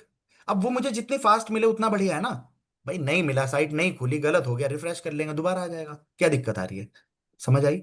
तो वहां पे हम किसकी सर्विसेज यूज करते हैं? UDP की। ठीक है। अब RIP, राउटिंग इंफॉर्मेशन प्रोटोकॉल, ये राउटर्स हर कुछ सेकंड में अपनी टेबल शेयर कर ही रहे हैं, एक आध बार गलत भी चलेगी क्या होगा, दोबारा सेंड हो जाएगी। समझ आई? बट होनी तो फास्ट चाहिए ना, वही स्लो होगी, पहले कनेक्शन बनाएगा, भेज दूं क्या, फिर आएगी नहीं पहुंची, इस ड्रामे में करेगा तो फिर राउटिंग का प्रोसेस पूरा ही बहुत धीमा हो जाएगा। समझ आई कि नहीं? तो ये रटने की चीज नहीं है कहाँ क्या यूज होगा। अगर हमें उस मेल का पर मतलब जो हम प्रोटोकॉल पढ़ रहे हैं उसका पर्पस पता है, तो देखो कभी कभी क्वेश्चन ये बन जाता है। देखो ट्रांसपोर्ट लेयर पे बच्चों कितनी प्रोटोकॉल्स हमने मेन पढ़ी, टीसीपी पढ़ी या यूडीपी पढ़ी, दो ही तो पढ़ी ना। तो एप्लीकेशन लेयर की कौन सी प्रोटोकॉल कौन सी सर्विस यूज करती है ट्रांसपोर्ट लेयर पे, ये क्वेश्चन बन जाता है कि like SMTP is application layer protocol, it uses which protocol on transport layer. तो भाई ऑप्शन होंगे टीसीपी, यूटीपी, टीसीपी कुछ और घुमा देगा, है ना। मान लो आईपी लिख दिया, आईपी तो है ही नहीं ट्रांसपोर्ट लेयर की, तो भाई उसमें आंसर क्या होगा हमारा, टीसीपी। क्यों? एसएमटीपी को कैसे चाहिए, टीसीपी मेल आधी तिरछी चली जाए चलेगा क्या, नहीं चलेगा, तो रटने की जरूरत ही नहीं है। और मैंने क्या कह दिया, नहीं याद हो रहा तो आप इतनी बात याद कर लो, क्वेश्चन इनमें से बन जाएगा। यूटीपी के लिए अगर क्वेश्चन आएगा तो इन तीन के ऊपर आ जाएगा। क्लियर हो गई? Yes sir. ठीक है। यस तो बस ये जो मैं पॉइंट बता रहा हूँ ना आपको, की पॉइंट ये है, आप इसको शॉर्ट में लिखोगे ना अपने घर पे, एक पेज में कहानी आ जाएगी। वो एक पेज 10 बार याद कर लो, खत्म कहानी। हमारे पूरे समराइज नोट्स मिला के अगर 150-200 पेज के बन गए, हो गया काम। वो आपको आते हैं, उसमें से 90% क्वेश्चन आ गए, तो खेल तो जीत गए ना, बस आगे क्या रह गया। ठीक है। समझा कि ये पूरा कहानी मैं क्यों कर रहा हूं, जिससे रटना ना पड़े, वो एक पेज समझा हुआ हो ना कि रटा हुआ। ठीक है। ओके बस जिससे कि आप फैक्ट्स को डिड्यूस भी कर पाए, मतलब उससे आप कुछ डिडक्टिव नॉलेज ले पाए, इन्फ्रेंस इंजन आपका काम कर पाए, ये कहानी है। ठीक है। एसएमटीपी हो गया भाई, इसे पुश प्रोटोकॉल कहते हैं, ये पॉइंट इंपॉर्टेंट है। इसके लिए किस चीज के लिए रेस्पॉन्सिबल है बच्चों, सिर्फ ये ट्रांसफर करने के लिए, मैंने यहाँ पे बताया। ट्रांसफर करना है। इसका काम क्या है, मेल को ट्रांसफर करना, ना कि मेल को डाउनलोड ओके करना। मेरे ख्याल से क्लियर हो गई डाउनलोड। होगी आपको। ठीक है। Okay okay. बस ओके रिट्रीवल सर। के लिए हम यूज क्या करते हैं, पॉप 3 आईएमएपी, कहीं कहीं वर्जन 4 लिखा हुआ मिला होगा, P3 का मतलब है, पॉप 3 मतलब वर्जन 3। ओके। चलो, इसकी ये कुछ कमांड्स हैं। अब हेलो यहाँ पे ये मत सोचना टाइपिंग मिस्टेक है, यही है। इसके पास जनरली 14 के करीब कमांड्स होती हैं, ये 5 इंपॉर्टेंट है। इंपॉर्टेंट मतलब मुझे लगी डाल दिया, मैंने क्वेश्चन आज तक कहीं पे देखा नहीं है। ओके। बट स्टिल ये 5 कमांड, अब मान लो लिखने को आ जाए, कौन आइडेंटिफाई करता है सेंडर को, 4 कमांड के नाम दे दे। तो हेलो कर रहा है, मेल फ्रॉम किस सेंडर से आ रही है, रिसिप्ट टू किसके ओके पास जानी है, डेटा जो मैसेज की बॉडी है, क्विट मतलब आपका सेशन टर्मिनेट हो गया। कोई बड़ी बात नहीं है बच्चों, मेल आप भेजते हैं तो आपने मतलब जिस पे भी भेज रहे हैं उसके पर्सन की मेल आईडी, मान लो abc@gmail.com, ये भेज रहा है तो ये कौन है, मेल फ्रॉम में आएगा। जिसको भेज रहे हैं मान लो XYZ को, ये कौन है, रिसिप्ट टू। अंदर मेल में जो कंटेंट लिख रखा है ये क्या है, डेटा। जब सेशन टर्मिनेट होगा उसको क्या बोल देंगे, क्विट। और ये हेलो कौन है, जो सर्वर भेज रहा है। बस क्लियर हुई बात? हाँ अब जी। यहाँ पे ये वाली चीज इंपॉर्टेंट है, इसका बता देता हूँ। सपोर्ट्स बच्चों, अगर कोई ये क्वेश्चन पूछ ले किस फॉर्म में डेटा जाता है, तो एस्काई की फॉर्म में जाता है, मेल से। कैश का लेकिन आप फॉर्म। आज के टाइम पे देखते हो कि हम तो ऑडियो भी भेज देते हैं, वीडियो भी भेज देते हैं, फोटो भी भेज दे रहे हैं, है ना। तो पहले जब मेल यस नहीं बनी थी ना एसएमटीपी, उस टाइम पे हम सिर्फ मेल को सेंड करने के लिए काम कर रहे थे। लेकिन बाय द टाइम हमने टेक्स्ट मैसेज की जगह उसमें ऑडियो वीडियो भी भेजनी चाहिए, तो हमारे पास एक प्रोटोकॉल होती है MIME। इसकी फुल फॉर्म क्या होती है बताओ? Multipurpose multipurpose internet mail mail extension. अब इसमें होता क्या, मान लो आपका ये सिस्टम था, इस सिस्टम ने जो डेटा भेजा ये कैसा होगा, एस्काई होगा, नॉन एस्काई। मान लो इसने कुछ नॉन एस्काई डेटा भेजा, मतलब फोटो वोटो इमेज वगैरह कुछ है, तो यहां क्या लगी होगी, माइम। जब ये इंटरनेट पे भेज रही है ना, तो ये एनवीटी की फुल फॉर्म होती है नेटवर्क वर्चुअल टर्मिनल के एस्काई डेटा में कन्वर्ट कर देती है। हेलो, समझ आई? अब ये इंटरनेट के ऊपर आपका फ्लो कर सकता है, ये रिसीवर की साइड पहुंचा, यहां पे भी कौन लगा हुआ है, माइम। इसको कैसा डेटा मिला, ये एनवीटी वाला एस्काई डेटा। ओके, बोलो। और इसने वापस से किस में दे दिया उसको, इसको नॉन एस्काई फॉर्मेट में वापस से दे दिया, भाई तेरा फोटो वीडियो जैसा था वैसा पहुंचा दिया। समझ में आया? तो माइम का जस्ट काम क्या है, नॉन एस्काई डेटा को एस्काई में कन्वर्ट करना। एनवीटी की फुल फॉर्म क्या है, network network virtual virtual terminal. Terminal. ठीक है। ये तुम्हारा टेलनेट में भी यूज होता है एनवीटी का, वहां पे भी उसके स्काई कोड्स का यूज होता है। बट देखो उतना ध्यान नहीं रखना, MIME ध्यान नहीं रहेगा क्या, रटने की जरूरत पड़ रही है।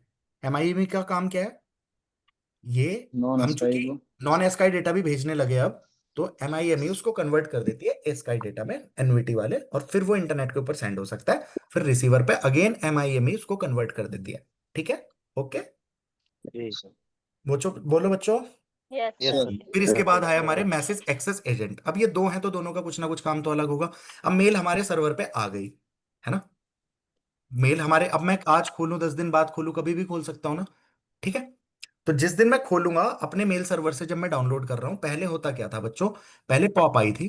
तो पॉप में क्या होता था, मेल आपके सर्वर से पड़ी है, अब मेल आपने डाउनलोड की, तो बाय डिफॉल्ट ये देखो ये दो मोड में वर्क करता है, डाउनलोड मोड में और डिलीट मोड में, मतलब कीप मोड में और डिलीट मोड में। तो इसका मतलब क्या होता है, बाय डिफॉल्ट ये कौन सा मोड होता है, डिलीट मोड। इसका मतलब क्या है, जैसे ही आपने मेल डाउनलोड की ना, आपके मेल सर्वर से डिलीट हो जाती है।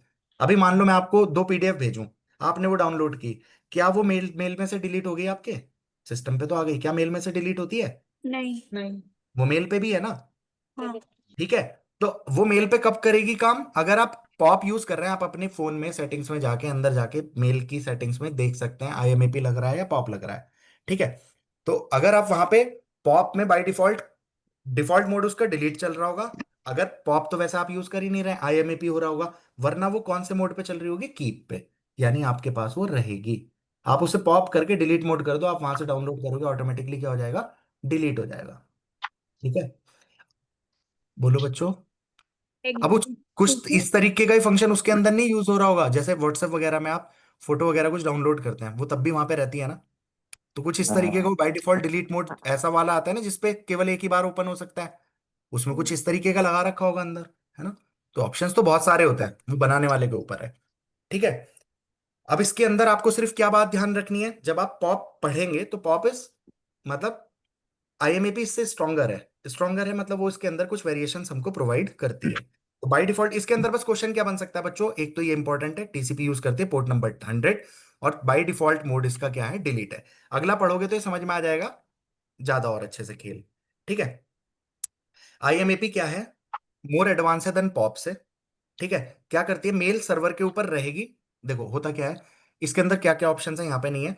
आप मेल को, अपनी मेल बॉक्स को ऑर्गेनाइज कर सकते हैं, जैसे मान लीजिए आपने अलग अलग फोल्डर बना रखे हो, बना सकते हैं आप किसकी किसकी हेल्प से, IMAP में। ठीक है। आपके मैंने मान लो 5 PDF भेजी। ठीक है। आप डाउनलोड मान लो सिर्फ इसको और इसको करना चाहते हैं, आप कर सकते हैं, दैट मीन पार्शली डाउनलोड यहाँ पे हो सकता है, ओके, वहां पे नहीं हो सकता। तीसरा काम, अगर मैं डाउनलोड करने से पहले इसका प्रीव्यू देखना चाहूँ, आजकल आप देख सकते हैं ना, जरूरी थोड़ी डाउनलोड करना, देख लो कि क्या है इस PDF में। तो प्रीव्यू भी अवेलेबल है, IMAP में, पॉप में नहीं होता। ठीक है। यहाँ पे आप अपने मेल बॉक्स को मैनेज कर सकते हैं, मतलब उसके अंदर जो फोल्डर्स बना रहे हैं वो कर सकते हैं। समझ में आ गए चारों पांचों पॉइंट। और बाय डिफॉल्ट इसमें डिलीट नहीं होता, आप डाउनलोड करेंगे वो स्टिल मेल के ऊपर रहेगी।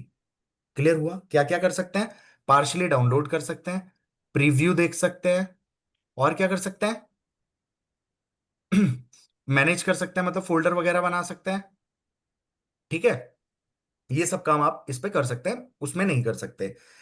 अब इसका मेल तुम्हारे सर्वर पे रहेगी, ये पॉइंट क्लियर ही है। अब ये एक अच्छी चीज ये है, जैसे आप मान लो आपने मेल अपने लैपटॉप पे भी खोल रखी है, फोन पे भी खोल रखी है, टैबलेट है आपके पास उसमें भी एक्सेस कर रखा है, कार में कोई डिवाइस लग रही है उसमें भी एक्सेस कर रखा है, वो सब जगह है।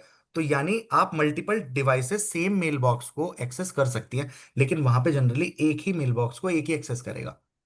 हेलो, समझ आई ये बात। Yes sir. अभी जो आपकी यस मेल सर। ओपन है वो मल्टीपल डिवाइसेस पे ओपन है ना एक साथ, वो IMAP की वजह से है। और सबसे मोस्ट इंपॉर्टेंट, आपको और कुछ याद नहीं रखना, TCP पोर्ट क्या यूज करती है, 143 143, और प्रोटोकॉल कैसी है, पुल प्रोटोकॉल, फुल मैसेज को डाउनलोड करने के काम आती है। ये भी कैसी प्रोटोकॉल है, पुल प्रोटोकॉल है, फुल मैसेज को डाउनलोड प्रोटोकॉल। करने के काम आती है। अब आप पहला पेज अगर देखेंगे तो यहाँ पे आपको कहानी पूरी क्लियर हो रही होगी। SMTP यूजर एजेंट का काम क्या है, मेल को कंपोज करना, यानी रीड रिप्लाई फॉरवर्ड ये सारे काम हैंडल करने, SMTP को एक इंटरफेस प्रोवाइड करना। फिर SMTP क्या कर देगा, मैसेज को पुश करेगा कहां से, आपके कंप्यूटर से आपके मेल सर्वर पे, और आपके मेल सर्वर से रिसीवर के मेल सर्वर पे। उसके बाद क्या होगा, IMAP या पॉप की वजह से आप डाउनलोड कर सकते हैं, यानी पुल कर सकते हैं, पुल प्रोटोकॉल। ठीक है।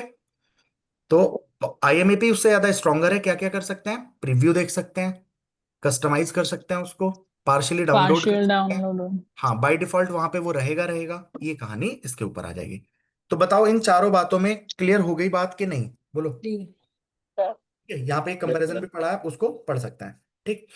अब इसके बाद क्या है, दो चार क्वेश्चन कर लेते हैं। Which of the following is not a function of user agent? User agent का इनमें से कौन सा फंक्शन नहीं है? कंपोज और रीड कर सकते हैं मैसेज को? पढ़ सकते हैं। कर सकते हैं। मैनेज कर सकते हैं मेल बॉक्स को, इनबॉक्स हम्म। एंड ड्राफ्ट, ये सब चीज। Yes. Yes sir.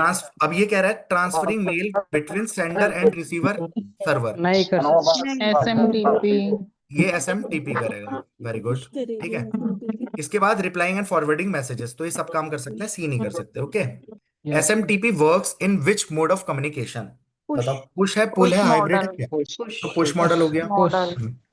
SMTP defaults कौन से टाइप ऑफ डेटा को सपोर्ट करता है जनरली? ये 7-bit इसका 7 बिट SKY एसकाई डेटा को। ठीक है। इसके बाद which protocol is more suitable when user wants to access same email account? Same email account को मल्टीपल डिवाइसेस पे करना चाहता है, IMAP। IMAP। उस केस में पॉप से नहीं होगा, आईएमएपी चाहिए। ओके। ठीक है। Yes sir. फिर यहाँ की एक्सप्लेनेशन भी मैंने इस पे डाल दी है। अब ये which of the following correctly matched हैं? एसएमटीपी सर मैच्ड है सही है ती अच्छे All of all the all all of of the this. Above. तीनों। ओके। वेरी गुड, खत्म हो गई कहानी। ठीक है। इसके बाद पॉप का डिफॉल्ट मोड ऑफ ऑपरेशन क्या होता है बताओ? download download and and and delete या delete. delete। Download and keep? Download and delete. Download and delete, ये डिफॉल्ट मोड है। अब ये 6 क्वेश्चन के अलावा 99% कहीं पे आपको इसके अलावा क्वेश्चन नहीं मिलेगा, है ना? बाकी समझ आप बाकी भी सब चीज गए। Which statement is true about IMAP in comparison with POP 3? IMAP delete mail after download by default, ये तो गलत बात है गलत। ना? आईएमएपी अलाउ करता है organise mail into folders on the server, yes? यही है। Yes yes. IMAP cannot access same account from multiple devices, गलत बात है। गलत। IMAP less advanced then POP3, गलत। More advanced. क्लियर हो गया बच्चों? Yes sir. तीनों बातें हो गई हमारी। अब देखो, हमें उतना करना है जितना हम याद रख सकें, ठीक है? और FTP क्या है? File transfer protocol. इसका काम क्या होता है? देखो, एक क्लाइंट सर्वर, इसके लिए मैं हमेशा बच्चों को कहता हूं, आप सर्व शेयर इट वगैरह याद रखिए, शेयर इट या फाइल जिसके थ्रू आप डेटा ट्रांसफर करते हैं। तो उसमें क्या होता है, ये क्लाइंट सर्वर मोड में वर्क करता है। कैसे वर्क करता है? क्लाइंट और सर्वर के मोड में वर्क करेगा। मान लो ये है, ये पहले इससे क्या बनाएगा? कंट्रोल कनेक्शन एस्टेब्लिश बनाएगा। करवाएगा। मान लो ये सर्वर है, ये क्या है? क्लाइंट है, तो इसका कनेक्शन बन जाएगा। ठीक है, मान लो इसने इसको रिप्लाई कर दिया, ठीक है, कनेक्शन बन गया। उसके बाद जितना भी डेटा इसको सेंड करना है या क्लाइंट को सेंड करना है, वो डेटा सेंड होता रहेगा, डेटा कितनी बार भी जाएगा। ठीक है। ओके, बोलो। हाँ जी। फिर उसके बाद जब कनेक्शन टर्मिनेट करना है, आप लोग करते नहीं शेयर इट पे, आपने एक बार कनेक्शन बनाया, कनेक्ट हो गए, फिर कितनी भी बार आप कह रहे वो वाली वीडियो भी भेज दे, वो फोटो भी भेज दे, फिर वो चली गई, कुछ और ध्यान आया, वो भी भेज दे, फिर जब आप टर्मिनेट करते हो, फाइनली टर्मिनेट तब होता है। क्लियर हो गई बात? बोलो। हाँ, और 10 मीटर की रेंज पे भी अगर अवे हो गए तो भी हो जाता है। हाँ हाँ, वो रे उसको तो छोड़, मतलब ये तो देखो, मैंने वो एग्जांपल याद रखने के लिए बोला है। ये क्लाइंट सर्वर है, क्लाइंट ओवर द इंटरनेट आप कनेक्टेड है, उसमें रेंज का मतलब नहीं है। समझ आई? इसमें तो आप नेटवर्क पे कनेक्टेड है ना, उसमें रेंज का क्या हाँ मतलब जी। है? ठीक है भाई, अभी आप अपने ईमेल से, फोल्डर से, किसी चीज से कनेक्टेड है, वहां से डेटा डाउनलोड कर रहे हैं, है ना? वो कहानी हो गई। अब इसके बाद क्या है? FTP फाइल ट्रांसफर प्रोटोकॉल कौन सी लेयर पे है? Application layer. देखो, याद करने की जरूरत क्यों नहीं है, जितनी बाकी लेयर्स की हैं वो सब प्रोटोकॉल मैंने आपको याद कराई थी, कौन किस हाँ जी। लेयर पे है। तो कहानी खत्म, इसकी जरूरत ही नहीं पड़ेगी कि हम्म। एप्लीकेशन लेयर पे है। TCP पोर्ट 20 एंड 21, बच्चों ये बहुत बहुत ज्यादा इंपॉर्टेंट है, बच्चे भूल जाते हैं इसे लास्ट में। इकलौती ऐसी चीज मैं बता रहा हूँ, और जो थोड़ा अलग से बताते हैं ना, वो याद रहता है बच्चों को। यहाँ पे काम उल्टा करती है, बस इतना ध्यान रखना है। जब आप FTP पढ़ेंगे तो आपको खुद ध्यान आएगा रहेगा। आप पहले कौन सा कनेक्शन बनाता है? कंट्रोल या डेटा? कंट्रोल। पहले कंट्रोल कंट्रोल। कनेक्शन बनता है, फिर डेटा कनेक्शन होता है, फिर बाद में कंट्रोल डेटा कनेक्शन ब्रेक करता कनेक्शन। है। तो बच्चों, इसके अंदर ये दो पोर्ट नंबर यूज करती है, 20 और 21। अब 20। सीक्वेंस में हम गिनती पढ़ते हैं तो पहले कौन आता है? 20। बाद 20। में कौन आता है? 21। 21। है ना? लेकिन पहले कनेक्शन कौन सा बनता है? कंट्रोल। 21। तो यहाँ पे उल्टा है का मतलब है, ये कंट्रोल के लिए कौन सा यूज करता है? 21। 21। 21 और डेटा के लिए क्या करता है? 20। ये 20 बहुत बड़ी बात नहीं है, लेकिन मैं आपको ये बात बताऊं, जब ऑप्शन में वो दो देता है ना, घुमा के यही दोनों बातें ऊपर नीचे, लेवल 5400 का पेपर होता है, असिस्टेंट इंजीनियर, 2 बार सेम क्वेश्चन आ रखा है, 2 बार UPPCL AE में। ठीक है, आपका 4600 ग्रेड के पे का पेपर है, इसके बाद 4800 होता है, 5400 लेवल 10 का पेपर होता है, उसमें 2 बार क्वेश्चन आ रखा है, इसी सिर्फ इसके पोर्ट एड्रेस पे। तो इसका ध्यान रखना है, बच्चा कंफ्यूज हो जाता है इसलिए वो डबल साइडेड पूछ लेता है। तो क्या ध्यान रखना है कि हम जब एफटीपी पढ़ो मेरी सिर्फ 4 बात रिकॉल करो, क्या कि क्लाइंट सर्वर कंट्रोल पे होता है, डेटा। पहले कंट्रोल कनेक्शन बनता है, फिर हम डेटा सेंड करते हैं। पोर्ट नंबर तो आपको 20 21 याद होगा, पेपर में कंफ्यूज हो जाता है आदमी, यार 20 इसका था या 21 इसका था। तो हमने क्या बोला, किसका मैंने उल्टा आएगा? काम करता है। उल्टा मतलब कंट्रोल कनेक्शन पहले बन रहा है तो इसका क्या है 21, बाद में डेटा बन रहा है इसका 20। ठीक है, ओके, बोलो। यस। बस ये यस अब सर। मेरे हिसाब से सिर्फ इतनी इंपॉर्टेंट बात है, यहाँ पे खत्म है कहानी, और कोई जरूरत नहीं है। लेकिन 2 4 और इंपॉर्टेंट बात हैं, वो आप एक बार देख लो। कंट्रोल कनेक्शन क्या है, पोर्ट 21 पूरे सेशन के दौरान बना रहता है, इसको क्या कहते हैं, कंट्रोल कनेक्शन कैसा होता है बच्चों, परसिस्टेंट होता है, होगा कि नहीं। और ये कैसा होगा, नॉन परसिस्टेंट होगा, बोलो नंबर। बच्चों, बात समझ में आ रही कंसिस्टेंट है और क्या। जी परसिस्टेंट सर। में डिफरेंस भी है। मैं अभी बताता हूं आपको परसिस्टेंट नॉन परसिस्टेंट में मतलब क्या है। जब आपने कंट्रोल कनेक्शन बनाया है, ये बना हुआ है, बार बार ब्रेक नहीं हो रहा।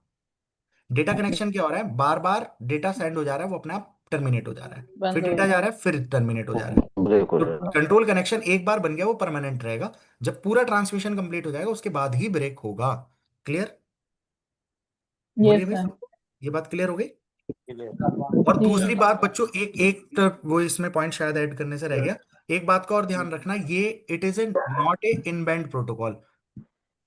अब ये इनबैंड टर्म को याद कर लीजिए, कहीं पे पूछा जाए तो इनबैंड का आप एक्सप्लेन कर पाए। इनबैंड क्या होता है, जहां पे कंट्रोल और डेटा, इनबैंड का मतलब होता है जहां पे, इनबैंड अलग से लिख देता हूं, कंट्रोल एंड डेटा। इनबैंड का मतलब होता है कंट्रोल और डेटा दोनों सेम पोर्ट यूज करते हैं। अगर क्या यूज कर रहे हैं, सेम पोर्ट एड्रेस यूज कर रहे हैं, तो हमारे पास क्या होगा, वो प्रोटोकॉल कैसी कहलाएगी, इनबैंड। इनबैंड। और अगर नहीं यूज कर रहे तो कैसी कहलाएगी, नॉट एफटीपी। इनबैंड, नॉट यानी इन। आउटबैंड बोल सकते हैं। क्लियर हो गई क्या, बोलो जी बच्चों। सर। यस तो अब सर। आप एक बात बताओ, ये रटने की बात है क्या, इसमें पोर्ट नहीं। Number no. अलग अलग है कि नहीं है। यस सर, तो अलग पोर्ट अलग नंबर 20 21। क्या, 20 21। 20 और 21 अलग अलग है, पोर्ट तो दोनों के लिए अलग अलग यूज कर अलग रहे हो, अलग। तो ये इनबैंड ओके। प्रोटोकॉल नहीं है। क्लियर हो गई होगी, नहीं। रटने की जरूरत नहीं है ना। Okay sir. बोलो बच्चों। Yes sir. Okay yes sir. Sir. अब फाइल ट्रांसफर यस ये, सर। अब देखो कैसा है ये, भाई फाइल हमारी कैसी जानी चाहिए, रिलायबल जानी चाहिए ना, तो इसका कनेक्शन कैसा रिलेबल। रहता है, रिलायबल भी रहता है। और रिलेबल। इसके लिए क्या यूज करता है ये, टीसीपी यूज करता यस है। सर। ठीक है। ठीक है, ये तो रटने की बात है ओके। ही नहीं, मैंने आपको यूटीपी का बता दिया। यूटीपी कहाँ पे, जहां पे हमें स्पीड चाहिए, और जहां पे डेटा से कोई इतना बड़ा फर्क पड़ भी नहीं रहा। अब मेल में फर्क नहीं पड़ेगा क्या, आधा अधूरा या गलत मेल आएगी तो पड़ेगा ना, बोलिए भाई बच्चों। हाँ जी। जी सर। Yes sir. तो यहाँ ये पे टीसीपी, कनेक्शन ओरिएंटेड है लेकिन फिजिकल नहीं, वर्चुअल है ना। हाँ देखो, आप फाइल कहीं पे भी, आप किसी से भी कनेक्ट कर रहे हैं ना, मूवी डाउनलोड कर रहे हैं, कुछ और कर रहे हैं, जो फाइलें ट्रांसफर हो रही हैं ओवर द इंटरनेट, वो किसकी मदद से हो रही है, फाइल ट्रांसफर प्रोटोकॉल चल रहे हैं उनमें पीछे, ऐसा समझ सकते हैं। ठीक। ओके, सर अगर ठीक है। यही रिलायबल है तो वो एक हम आजकल एसएफटीपी पढ़ते होते हैं सिक्योर वाला, उसमें और इसमें फिर क्या हो जाएगा डिफरेंस? देखो मेरी बात सुनो, आप एचटीटीपी पढ़ोगे है ना, एचटीटीपी जी। हाइपरटेक्स्ट ट्रांसफर प्रोटोकॉल, जो भी आप over the internet web pages transfer हो रहे हैं वो एचटीटीपी की मदद से हो रहे हैं। कहीं पे आप एचटीटीपी एस भी देखेंगे, एचटीटीपी एस का मतलब सिक्योर। सिक्योर। सिक्योर तो जहां पे सिक्योर। भी ओएस चल रहा है, सिक्योर मतलब वहां पे क्रिप्टोग्राफिक फंक्शंस यूज हो रखे हैं, उसको मतलब एनक्रिप्टेड वे में आप सेंड कर रहे हैं। जनरली जितनी भी आप पेमेंट वगैरह कर रहे हैं, ऑनलाइन नेट बैंकिंग वगैरह यूज करते होंगे, तो वहां पे अपने आप वो ग्रीन कलर यस भी बन सर। जाता है, एस आ जाता है ना। तो यस। यानी वो पेज सिक्योर है, वहां पे वो पीछे से सिक्योरिटी प्रोवाइड कर रहे हैं, वहां पे कुछ ना कुछ like transport layer security, application layer security आपको मिल रही होगी। ठीक है, क्लियर हो गया क्या। जी जी ठीक जी है, जी। जी। फिर इसके बाद इसके ट्रांसफर मोड दो रहते हैं, active mode, passive mode. Active mode में क्या है, सर्वर ने इनिशिएट करा है डेटा कनेक्शन, मतलब सर्वर भेज रहा है आपको डेटा, तो वो एक्टिव मोड मतलब सर्वर एक्टिवली पार्टिसिपेट कर रहा है। पैसिव मोड में क्लाइंट ही दोनों कनेक्शन भेज रहा है, मतलब पहले उसने मान लो क्लाइंट को कुछ डेटा भेजना था, किसके पास, सर्वर के, तो वो क्या करेगा कि पहले कनेक्शन बनाएगा फिर डेटा अपना अपलोड कर देगा। क्लियर हुई क्या बात, बोलो। जी। ठीक है, ओके। ठीक। अब इसके बाद टीएफटीपी, बहुत छोटा सा टॉपिक है, मतलब कहीं आपको इसको जनरली देखेंगे नहीं, बट एप्लीकेशन लेयर के कई बार आप ऐसे ही आ जाएगा। ठीक है, पोर्ट नंबर इंपॉर्टेंट है, ये कर लो। बस ये दो बातें इंपॉर्टेंट है, किस चीज के लिए, ट्रिवियल। ट्रिवियल का मतलब क्या होता है बच्चों, ट्रिवियल मतलब तुच्छ बोलते हैं अगर हिंदी में आप बात करेंगे, कि बहुत ट्रिवियल सी बात है, यानी बहुत तुच्छ सी बात है, छोटी सी बात है। लाइक एबीसीडी में अभी आपको बताऊं, पढ़ाऊं या बहुत छोटी बात बताऊं तो ट्रिवियल बात है।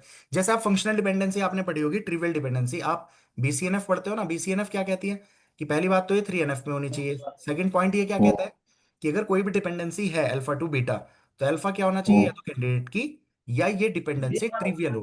ट्रिवियल का मतलब alpha is a superset of beta. मैं ऐसे बोलूं A B tends to B, तो इससे कुछ बात थोड़ी बनी, ये भैया कहानी मैंने है। तो ये पढ़ा ही नहीं है।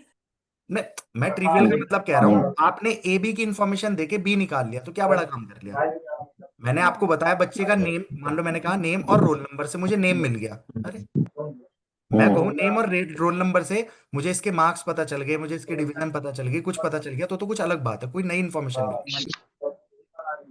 बच्चों कौन पीछे बात कर रहा है, तो माइक म्यूट कर लो अपना। तो ट्रिवियल का मतलब क्या होता है, मतलब बहुत छोटी सी कोई तुच्छ सा काम करना। तो यहाँ पे तुच्छ सा काम क्या है, ट्रिवियल फाइल ट्रांसफर प्रोटोकॉल। तो ये कैसी है बच्चों, कनेक्शन लेस है। और पिछली वाली कैसी थी, एफटीपी कैसी है, कनेक्शन ओरिएंटेड है, क्योंकि वो टीसीपी यूज कर रही है। और मैंने बताया था ये कैसी क्या यूज करेगी, यूडीपी। यूडीपी के लिए मैंने आपको तीन बताई, क्या क्या, डीएनएस, कनेक्शन लेस। आरआईपी और टीएफटीपी। टी और भी दो चार करती होगी, मगर इंपॉर्टेंट यही है पेपर में जिससे क्वेश्चन बनेगा, दैट्स इट। ठीक है, ये इसका पर्पस क्या है बच्चों, जनरली ये ट्रांसफर करती है जैसे boot strapping of diskless system. कोई सिस्टम है उसमें डिस्क नहीं है, उसको बूट करना है, तो किसकी मदद से कर सकते हो आप, टीएफटीपी की मदद से कर लोगे। क्लियर। फीचर क्या है, लाइट वेट है, फास्ट है, मिनिमल ओवरहेड है। अब ये तीनों चीज किसकी वजह से आ पाई, मिनिमल ओवरहेड, यूडीपी की वजह से। ऑथेंटिकेशन वगैरह नहीं होता, डायरेक्टली सेंड होगा डेटा, कहानी खत्म। तो बस नीचे मैंने इंपॉर्टेंट पॉइंट लिख भी दिया है, टीएफटीपी जो पोर्ट नंबर 21 यूज करता है, पहले कनेक्शन स्टेब्लिश करता है ना, वो प्रोवाइड करेगा ऑथेंटिकेशन, तभी आप काम कर पाओगे। जबकि टीएफटीपी में कोई ऑथेंटिकेशन वगैरह नहीं है, कनेक्शन लेस है, डायरेक्ट डेटा ट्रांसफर करो, कोई झंझट नहीं क्रिएट वगैरह करने का। समझ आ पाई क्या, बोलिए। जी सर। ठीक है, देखो मैं यस। छोटा छोटा आपको अब रिवाइज भी करा देता हूँ। हमने पढ़ा मेल का पूरा सिस्टम। मेल के सिस्टम में पढ़ा हमें चाहिए यूजर एजेंट, जिसकी मदद से हम मेल वगैरह क्रिएट वगैरह कर पाएंगे। फिर हमें चाहिए मैसेज ट्रांसफर एजेंट, जो हमारा एसएमटीपी है, जो मेल को ट्रांसफर करेगा आपके सिस्टम से आपके सर्वर पे, आपके सर्वर से रिसीवर के मेल सर्वर पे। रिसीव फिर सर। इसके बाद ये डाउनलोड करेगा, तो उसके लिए क्या चाहिए, मैसेज एक्सेस एजेंट। वो कौन कौन है, पॉप या आईएमएपी, आई मैप। है ना। अब पॉप में क्या है, बाय डिफॉल्ट किस मोड पे काम करता है, डिलीट मोड पे, यानी डाउनलोड कर दिया तो डिलीट हो जाएगा। आईएमएपी में नहीं होता। आईएमएपी में फोल्डर बना सकते हैं, और क्या कर सकते हैं, इसको पार्शियली रिव्यू। डाउनलोड कर सकते हैं, प्रीव्यू देख सकते हैं, तो यानी आईएमएपी इज मोर पावरफुल। इसका पोर्ट नंबर क्या है, 25। इसका पोर्ट नंबर क्या है, 110। 110। इसका 143। 43। खत्म। इसके बाद हमने पढ़ा एफटीपी। एफटीपी क्या है, इसके लिए हमने पोर्ट नंबर क्या करे बच्चों, 20 और 21। 21। 20 क्या है, कंट्रोल, पहले कंट्रोल कनेक्शन बनता है, यहाँ पे ये उल्टा है। अब मैं बार बार इतनी बार बोल दूंगा, आप जीवन में गलत नहीं करके आ सकते। ठीक है, और यहाँ पे क्या है, डेटा कनेक्शन। डेटा। ठीक, पहले कंट्रोल कनेक्शन बनेगा। कंट्रोल कनेक्शन कैसा होता है, परसिस्टेंट होगा, ये नॉन परसिस्टेंट होगा, बार बार ब्रेक होता रहेगा। ठीक है, ये कैसी है, इनबैंड प्रोटोकॉल है। इनबैंड प्रोटोकॉल ओके। नहीं है, नहीं नॉट। नहीं है ना, क्योंकि दो होती अलग है, अलग पोर्ट नंबर यूज करती है कनेक्शन और कंट्रोल डेटा के लिए। ठीक है, और इनबैंड नहीं इनबाउंड है। में दोनों को मिला के देती है। रिलायबल होती है, टीसीपी यूज करती है, कहानी खत्म। फिर इसके बाद हमने पढ़ा टीएफटीपी, ये यूडीपी यूज कर रही है डिस्कलेस सिस्टम वगैरह को बूट करने के लिए, बस। ठीक है, ओके। तो UDP next port port number number 69, 69। और 9। डिस्कलेस सिस्टम वगैरह को बूट करने के लिए ऑथेंटिकेशन वगैरह इसमें नहीं नहीं। नहीं होगी। होता। बस इतने पॉइंट याद रखने हैं, हो गया रिवीजन 5 मिनट में, 2 मिनट में। Okay sir. ठीक है, अब हम एचटीटीपी और डीएनएस ये दो और पढ़ेंगे, हमारा खेल ओवर। ठीक है, एचटीटीपी क्या है, हाइपरटेक्स्ट ट्रांसफर प्रोटोकॉल, है ना। अब इसका काम क्या है, ओवर द इंटरनेट जो भी आपके वेब पेजेस ट्रांसफर हो रहे हैं, ये सब किसकी मदद से हो रहा है, एचटीटीपी की मदद। HTTP की। ठीक है, क्लियर। धनंजय जी शायद आपका माइक ऑन है और शोर आ रहा है आपकी तरफ से। तो आपके पास hypertext transfer protocol port number क्या होता है बच्चों, इसका 80 होता है। 80। ठीक है, ये प्रोटोकॉल कैसी होगी, इनबाउंड होगी, क्यों, अब इसमें अलग अलग कंट्रोलर कनेक्शन बनाने के लिए दो अलग अलग यूज नहीं कर रहे हैं ना, क्लाइंट सर्वर मॉडल पे तो है ही ये स्टेटलेस। अब इसका अच्छा स्टेटलेस भी समझ लीजिए, स्टेटलेस क्या होती है बच्चों, जो भी आपके पेजेस ट्रांसफर हो रहे हैं ना, जो भी रिक्वेस्ट और रेस्पॉन्स आप भेज रहे हैं, कभी भी आपका एचटीटीपी इसको सेव नहीं करता है। ठीक है, अब आप कहेंगे सर कभी कभी तो हम कोई वेबसाइट खोलते हैं तो उस पर पुरानी इंफॉर्मेशन पड़ी होती है, तो ये तो सेव कर रहा है। हेलो, तो कोई एक्सप्लेन करेगा क्या मतलब है इसका, अरे वो बोलो। ब्राउजर हिस्ट्री की होती है, उसकी तो ना। अरे तो ब्राउजर ही तो यूज कर रहा है इसको। देखो बच्चों कुकीज होता होती क्या है। है, देखो होता क्या है, मेरी बात समझिए आप। हमारे पास जब हमने कनेक्शन बनाते हैं, इस्टेब्लिश हो गया हमारा सर्वर के साथ, है ना।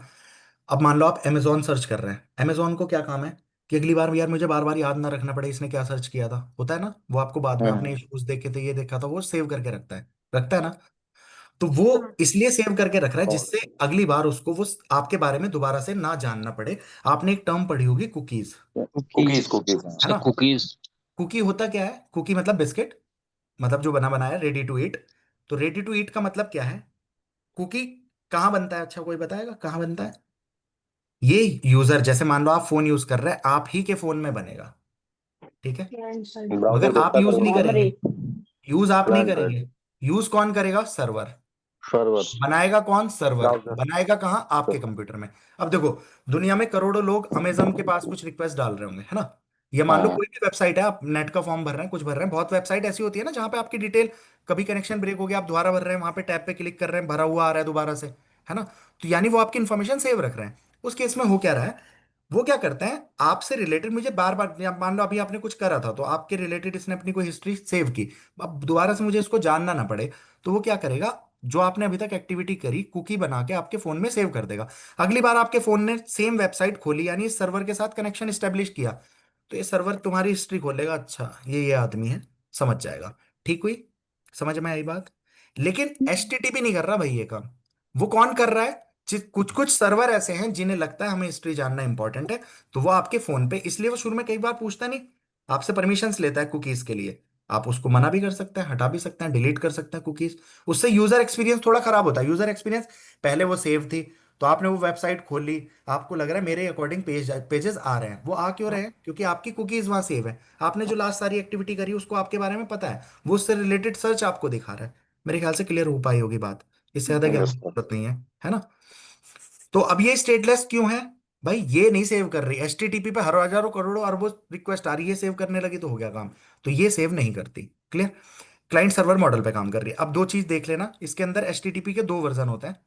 एक होता है परसिस्टेंट, जिसको बोलते हैं 1.1, एक होता है 1.0 नॉन परसिस्टेंट। अब इसका भी अर्थ समझ लो, परसिस्टेंट नॉन परसिस्टेंट क्या होता है। देखो, आपने बच्चों, अगर किसी ने अपने फोन में फेसबुक खोल रखा है ना, फॉर एग्जाम्पल खोल रखा है, तो आप कभी भी उस पर क्लिक करेंगे डायरेक्ट खुल जाएगा, आपसे आईडी पासवर्ड कुछ नहीं मांगेगा। क्लियर हुई क्या बात। हाँ जी। मेल खोल रखा है अगर, जीमेल वगैरह, ये भी नहीं मांगेगा। ठीक है, आपने कोई नेट बैंकिंग वगैरह यूज करते हो, मान लो पीएनबी के नेट pnb.com आप यूज करते हो, आप इस पे करो, ये आपसे आपका ईमेल मांगेगा, पासवर्ड मांगेगा। आपने लॉग इन किया, आप काम करने लगे, बीच में कुछ जरूरी काम आ गया, आपने 2 मिनट 5 मिनट के लिए रख दिया, जितना इसका टाइम होता है उतनी मिनट के बाद ऑटोमेटिकली सेशन हम्म। आउट हो जाता है। Question out. ठीक है, तो जिनके पास सेशन आउट हो जा रहा है, ये कौन सी है, नॉन परसिस्टेंट। जिसपे आपको जब भी सर्वर से आप क्वेरी कर रहे हैं, ऐसा आप ध्यान रख सकते हैं, आपको बार दोबारा से इससे कनेक्शन क्रिएट करना पड़ेगा। और परसिस्टेंट कौन सी होती है, जिसमें आपका सर्वर के साथ कनेक्शन ब्रेक नहीं हो रहा। ओके, तो नहीं ब्रेक हो रहा तो क्या होगा, फास्ट होगा काम, ट्रांसमिशन बढ़िया होंगे, आरटीटी कम लगेंगे। आरटीटी मतलब जाने में और आने में लगा टाइम। तो हर रिक्वेस्ट को पहली बार ही कनेक्शन बनाना पड़ा, उसके बाद आपकी फाइलें आती रहेंगी। इसमें क्या, हर बार कनेक्शन बनाना पड़ेगा, लेकिन वही सिक्योरिटी फीचर है, उसके अकॉर्डिंग हो जाता है। तो ज्ञान की ज्यादा बातें ना करते हुए, आपको छोटी छोटी बात समझ में आई होंगी, क्या क्या, ये यस। इनबाउंड प्रोटोकॉल होती है, क्योंकि एक ही पोर्ट नंबर यूज कर रही है कनेक्शन बनाने के लिए भी, और डेटा वगैरह जो भी ट्रांसफर होगा उसके लिए भी। ठीक है, और इसके दोनों वर्जन है, परसिस्टेंट वर्जन भी है और नॉन परसिस्टेंट भी है। 1.1 क्या है, परसिस्टेंट। HTTP 1.0 क्या है, नॉन परसिस्टेंट। पोर्ट नंबर क्या यूज कर रही है, 80। 80 ठीक है, स्टेटलेस क्यों है, क्योंकि ये अपनी कोई भी चीज सेव नहीं नहीं करते। करता। मेरे ख्याल से काम समझ में आ गया होगा, इतना ही इसमें इंपॉर्टेंट है। ठीक है, तो एचटीटीपी ट्रांजैक्शन कैसे हो रही है, 1.0 1.1 क्या है, वो आपका यहाँ पे कहानी हो गई। ठीक, क्वेश्चंस कर लेते हैं इसके, बोलो भाई बच्चों, करें। Yes sir. जी अब सर। एफटीपी दो सेपरेट कनेक्शंस यूज करती है कम्युनिकेशन के लिए, कौन सा करेक्टली रिप्रेजेंट कर रहा है, अब कमांड कनेक्शन फर्स्ट के ए। लिए ए यानी ए कंट्रोल के लिए, ए ए ए है ना। ए सही है, तो बस वहां पे पेपर में ऐसे कंफ्यूज कर देता है। ठीक है, तो यहाँ पे ए है, क्लियर है आपका answer. Which one of the following is true भैया आज क्या अबाउट हो गया? एक्टिव, क्या, नमाज वमाज के पढ़ लिया, क्या हो गया? धनंजय, मैं यार अभी यार एक रबड़ा हो गया था, उस चक्कर में सिर में दर्द हो गया धनंजय, हमको। नहीं सर, कोई और है सर। हैं? भाई आईफोन आईफोन 2 लिखा हुआ आ रहा था। अरे यार भाई, अब बताओ, टीचर बनना है हमें। देश में मजे बहुत चल रहे हैं, चलो खैर। भाई अगर देखो, ऐसा हो नहीं सकता, मैं तो बहुत सेपरेट जगह पे बैठा हूँ, है ना, लेकिन आप, मतलब सबकी रेस्पॉन्सिबिलिटी बहुत अलग अलग है ना। बहुत लोग तो मतलब क्लास ले नहीं पा रहे, सब रिकॉर्डेड देख रहे हैं, सबके जॉब टाइमिंग अलग चल रहा है, कंप्यूटर ऑपरेटर बहुत सारे देख रहे हैं इसको, है ना। तो और भी हैं जो वर्किंग है मतलब कंपनीज में या क्या, तो सबका टाइमिंग अलग अलग है, लेकिन आपको इतना तो ध्यान रखना पड़ेगा। आप वर्किंग है तो इतना तो आप समझ ही सकते हैं ना, अगर कोई चीज चल रही है आप अपना म्यूट कर लें। वर्किंग मतलब रेस्पॉन्सिबल हो ना। और जो अभी कुछ नहीं कर रहा भाई, वो तो शांति से बैठ के देखो ना, कहीं पे टाइम निकालो, आपके लिए तो बहुत इंपॉर्टेंट है सारी कहानी, है ना। चलो, which one of the following is true about FTP, active and passive mode. Active mode में मैंने क्या बताया था, सर्वर एक्टिवली पार्टिसिपेट कर रहा है, पैसिव में नहीं कर रहा, ठीक है। तो in active mode server initiate करता है data connection to the client. जी। In passive mode client initiate करता है डेटा, क्लाइंट पैसिव मोड में तो ए क्लाइंट ही कर रहा है दोनों, ठीक है। पैसिव मोड में तो क्लाइंट ही करता है दोनों मोड। ओके, तो ये दोनों ही सही हो जाएंगे, A and B both are correct. Clear हुई क्या बच्चों बात। Yes sir. हमने एफटीपी में पढ़ा था। अच्छा। और देखो, मैंने शुरू में वही बात, जब मैंने इसका रिवीजन कराया था, मैंने ये बात आपको नहीं बताई है, तो इतनी ज्यादा इंपॉर्टेंट नहीं है, बट स्टिल अगर क्वेश्चन आ जाएगी भाई कौन कौन से मोड होते हैं, तो आपको पता हो, ठीक है। वर्स्ट केस की चीज भी डाल रखी है मैंने इसमें, ठीक। ओके, नेक्स्ट, एफटीपी डिफर करता है टीएफटीपी से मेनली किस काम में, बोलो। एफटीपी यूजेस यूडीपी, ये बात तो यही गलत हो गई ना। हाँ जी। एफटीपी क्या यूज करता है, टीसीपी, कहानी खत्म, टीसीपी। ठीक है। एफटीपी प्रोवाइड ऑथेंटिकेशन, हाँ। टीएफटीपी सिंपल विदाउट ऑथेंटिकेशन, बिल्कुल सही बात है। यस। एफटीपी कनेक्शन लेस है, गलत बात, कनेक्शन ओरिएंटेड है, पहले कनेक्शन बनता गलत। है, तो ये उल्टी बात है।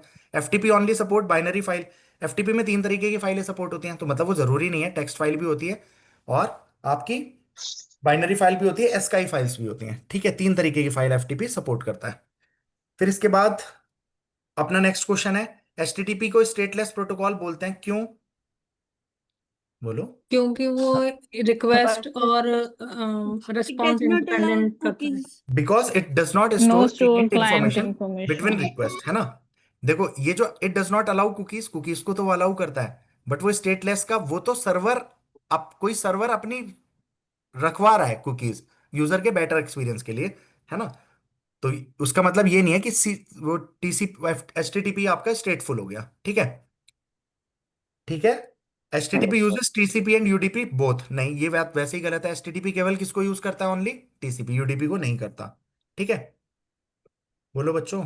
Yes Yes. सर। अब हम 2 प्रोटोकॉल और पढ़ेंगे, टेलनेट एंड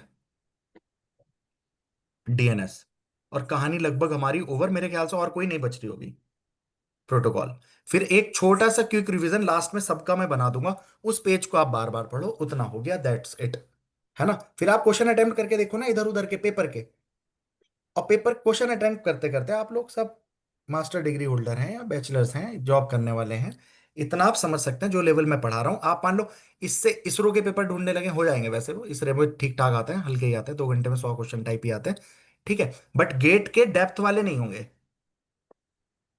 वो वहां आ भी नहीं रहे जो 2 मिनट 4 मिनट लेंगे। गेट के लॉजिकली जितने आ रहे होंगे आप कर पाएंगे, ठीक है, नेट के भी कर पाएंगे, ठीक है।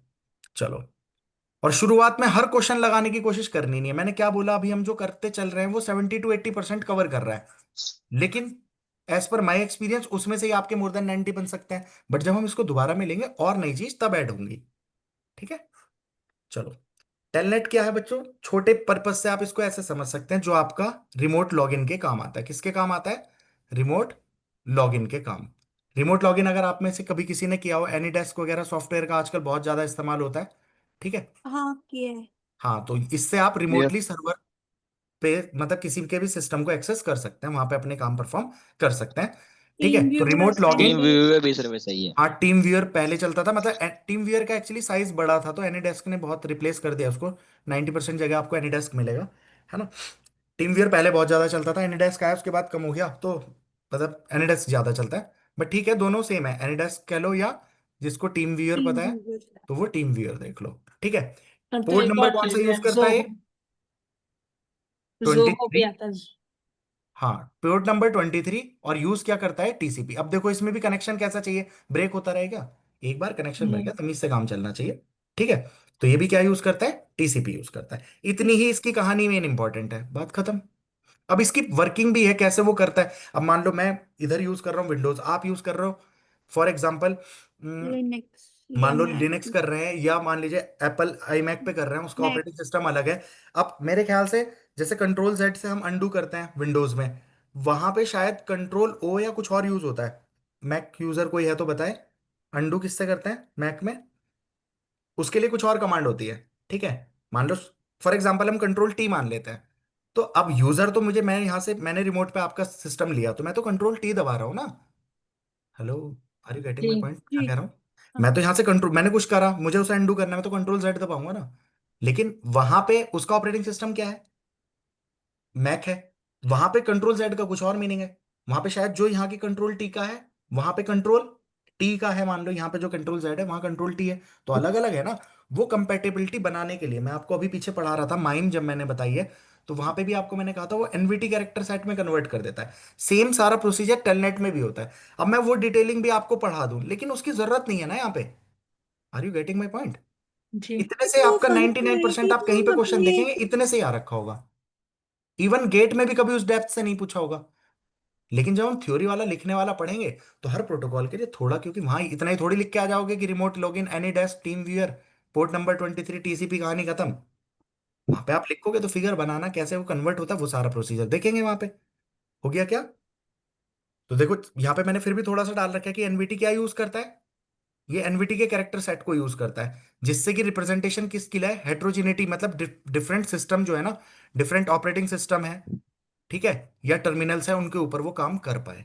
समझ में आया। इसलिए जो आपका कैरेक्टर सेट था उसको एनवीटी नेटवर्क वर्चुअल टर्मिनल के कैरेक्टर सेट पे कन्वर्ट कर देगा, और इसमें सूडो ऑपरेटिंग सिस्टम बनता है, वहां पे ट्रांसफर होता है, उस तरीके से कहानी होती है, लेकिन वहां तक हमें करना नहीं है। क्लियर हो गया।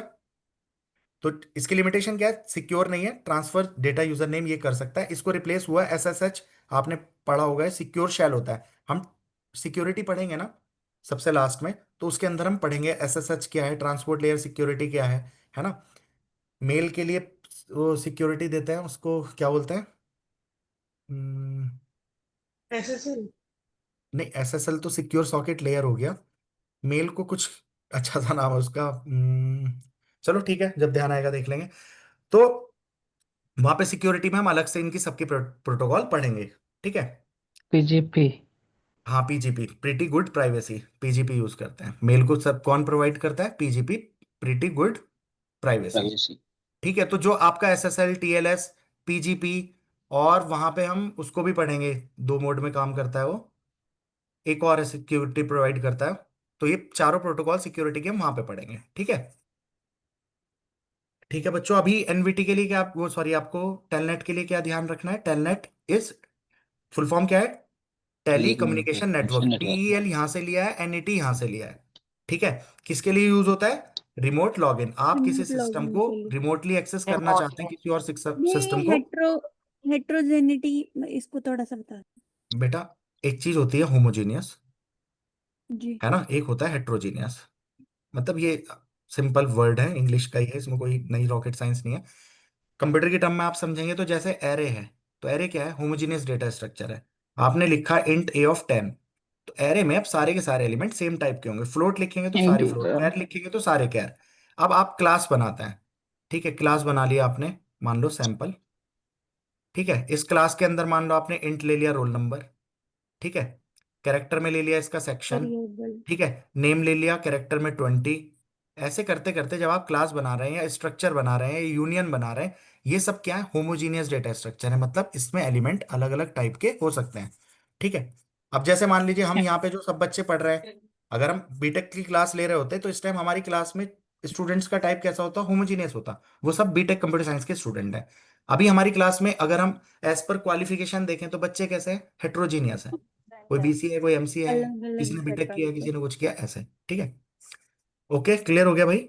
जी। एनवीटी में क्या क्या कर, वो सॉरी, टेलनेट में क्या क्या करना था, टर्मिनल नेटवर्क के लिए रिमोट लॉगिन करता है, पोर्ट नंबर क्या है, 23, तीसरी। यूज करता है टीसीपी को। टीसीपी।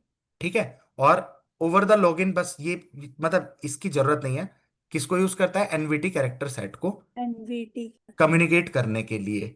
और एनवीटी मैंने आपको उसके लिए भी पढ़ाया था, कौन, MIME, mine. Multipurpose internet mail extension Yes, पढ़ा था अभी। yes. एसएमटीपी कैसी भेज पाता है हाँ सिर्फ जी बाय डिफॉल्ट नहीं ASCII data. Non ASCII sky को को स्काई में नॉन एस्काई बदलने में के लिए कन्वर्ट करना हो तब हम माइन का यूज इस करते हैं। माइंड यूज MIME करते मेरे ख्याल से सबको क्लियर हो गया होगा भाई अच्छे से। हैं। जी लास्ट प्रोटोकॉल हम पढ़ लेते हैं डीएनएस। ठीक है, एप्लीकेशन लेयर की और कौन कौन सी प्रोटोकॉल पढ़ चुके हैं हम आज के अलावा? दो और आपने पढ़ी थी, बूटपी और डीएचसीपी, DHCP है ना। इन दोनों का काम क्या था आपका? आपके पास क्या है? मैक एड्रेस है, और आप क्या मांग रहे हैं अपने लिए? IP IP address. IP address. यानी एड्रेस फिजिकल एड्रेस को लॉजिकल एड्रेस में कन्वर्ट डिफरेंट सर्वर कौन? डिफरेंट प्रोटोकॉल्स पे हाँ, मतलब अगर अगर अदर अलग अलग सर्वर पे आप हैं तब आप इसको यूज कर सकते हैं। सेम सर्वर पे हैं तो रार्प से आप काम चला सकते हैं। ठीक है, तो ये दोनों भी एप्लीकेशन लेयर की हैं। आ जाइए एप्लीकेशन। भाई डोमेन नेम सिस्टम पे। तो डोमेन नेम सिस्टम क्या कर रहा है बच्चों आपका?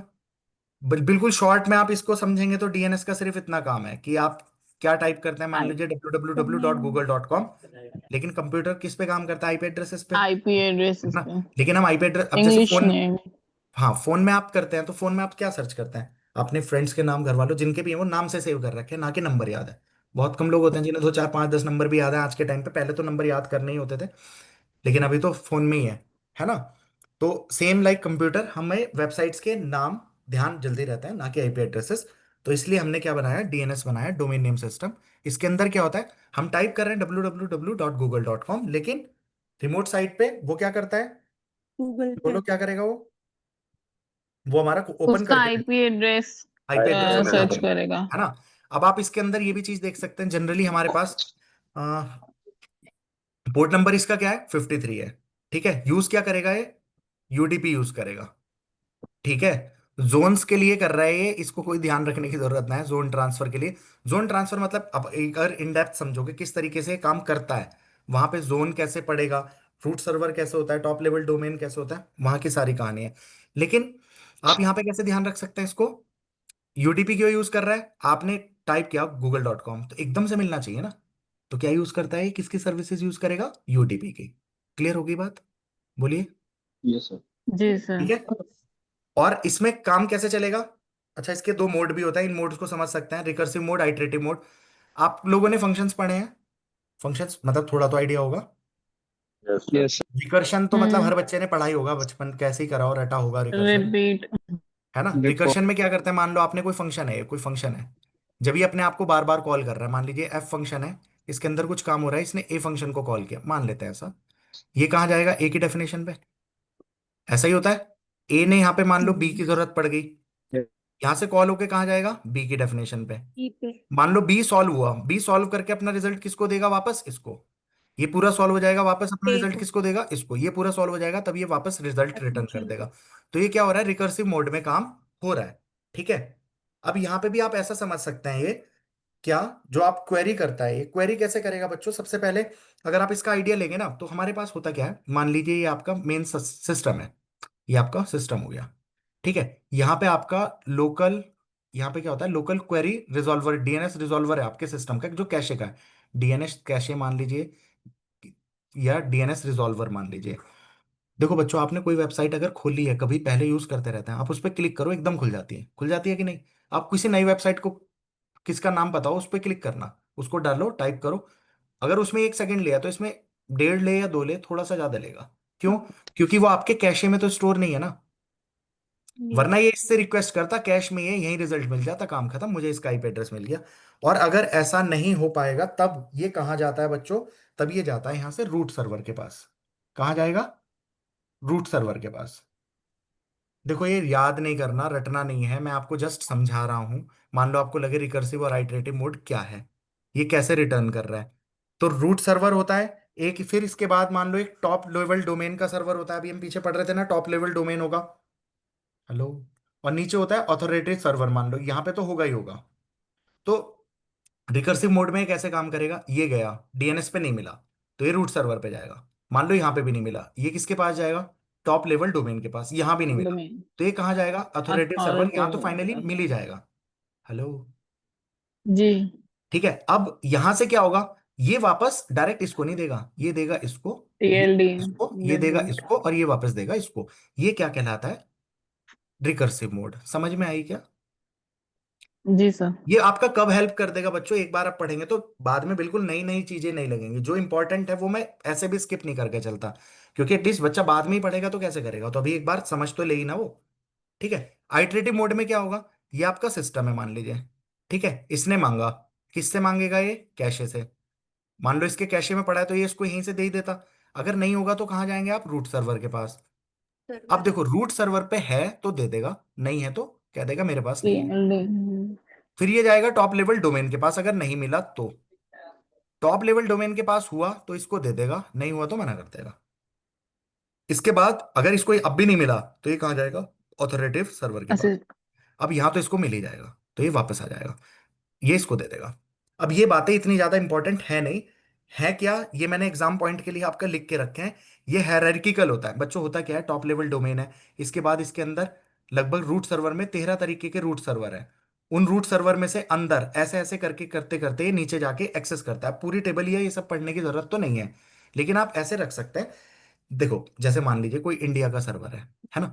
इंडिया के सर्वर ने कैसे ब्रेक कर रखा होगा अपने आप को, कि मान लो स्टेट के अकॉर्डिंग कर लिया, स्टेट ने अपने डिस्ट्रिक्ट के अकॉर्डिंग कर लिया, डिस्ट्रिक्ट ने अपने मान लीजिए अंदर जो भी तहसील होंगी उसके अकॉर्डिंग कर लिया। समझ में आई कि नहीं। तो इस तरीके से ये एक्सेस बटे हुए हैं। Hello, are you getting my point. Yes आपको सर, यस इसमें क्या सर। बात ध्यान रखनी है, सिर्फ 3 बात ध्यान रखनी है। क्या क्या है वो, कि डीएनएस क्या यूज करता है, एक तो यूडीपी यूज करता यूडीपी यूज कर। है ना। नेम्स को कन्वर्ट कर देता है किसमें, आईपी एड्रेस में। ठीक, ये दो तो हो गई मेन बात। और तीसरी इंपॉर्टेंट बात, 53 पोर्ट यूज करता है। आपका पोर्ट। जो क्वेश्चन आएगा 99% इन 3 बात में से आएगा।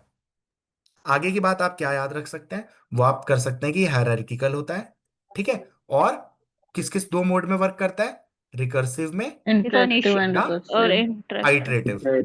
Iterative sorry. आइट्रेशन करना, तो आइट्रेशन वाले में बच्चों आपने कभी जैसे ये सॉल्व किया होगा क्या, जैसे कभी कभी ये नहीं आता कि मान लो आपको टी एन फंक्शन की वैल्यू निकालनी है, ये निकल रही है मान लो T N into T N minus one, तो आप क्या करते हैं, इसकी वैल्यू निकालते हैं, इसी के अंदर रख देते हैं ना, कि एन इंटू इसकी वैल्यू निकालोगे तो क्या होएगा, T N minus two into, वो सॉरी एन माइनस वन, यहाँ पे एन लिख लो, इंटू, इसको सॉल्व करेंगे तो क्या मिल जाएगा, N minus one into N minus two, n-2। है ना। तो वो आप क्या कर रहे हैं, एक तरीके से आइटरेटिव मोड में इस क्वेश्चन को सॉल्व कर रहे हैं। तो आपने क्या रखा, N minus one into T of N minus two, फिर इसकी वैल्यू सॉल्व करके यहीं पे रख देते हैं। तो वहां पे भी कुछ इसी तरीके का तो काम हो रहा है। रिकर्सिव में क्या हो रहा था, इसने कॉल किया, इसको नहीं मिला, इसके पास जाएगा, नहीं मिला यहां जाएगा, ये वापस इसको देगा जिसने कॉल किया है, ये इसको, ये इसको और ये इसको, जो मैंने आपको फंक्शन में एनालॉजी समझाई थी। ठीक है, तो रिकर्शन से आप इसको ध्यान रख सकते हैं, रिकर्सिव का मतलब क्या है। और आइटरेटिव में देखो यहाँ पे लिखा है ना, सर्वर रिटर्न्स बेस्ट इंफॉर्मेशन, मतलब ये रीडायरेक्ट कर सकता है, मतलब वो घुमा घुमा के ला के इसको देगा। ठीक है, मैंने पूरा इसको डिटेल में लिखा नहीं है, बट आपको समझा दी है पूरी बात। ठीक है, एग्जाम पॉइंट के लिए आपके लिए सिर्फ यही बात इंपॉर्टेंट है, ये यहाँ पे मैंने लिख दी। समझ आ गई क्या सबको।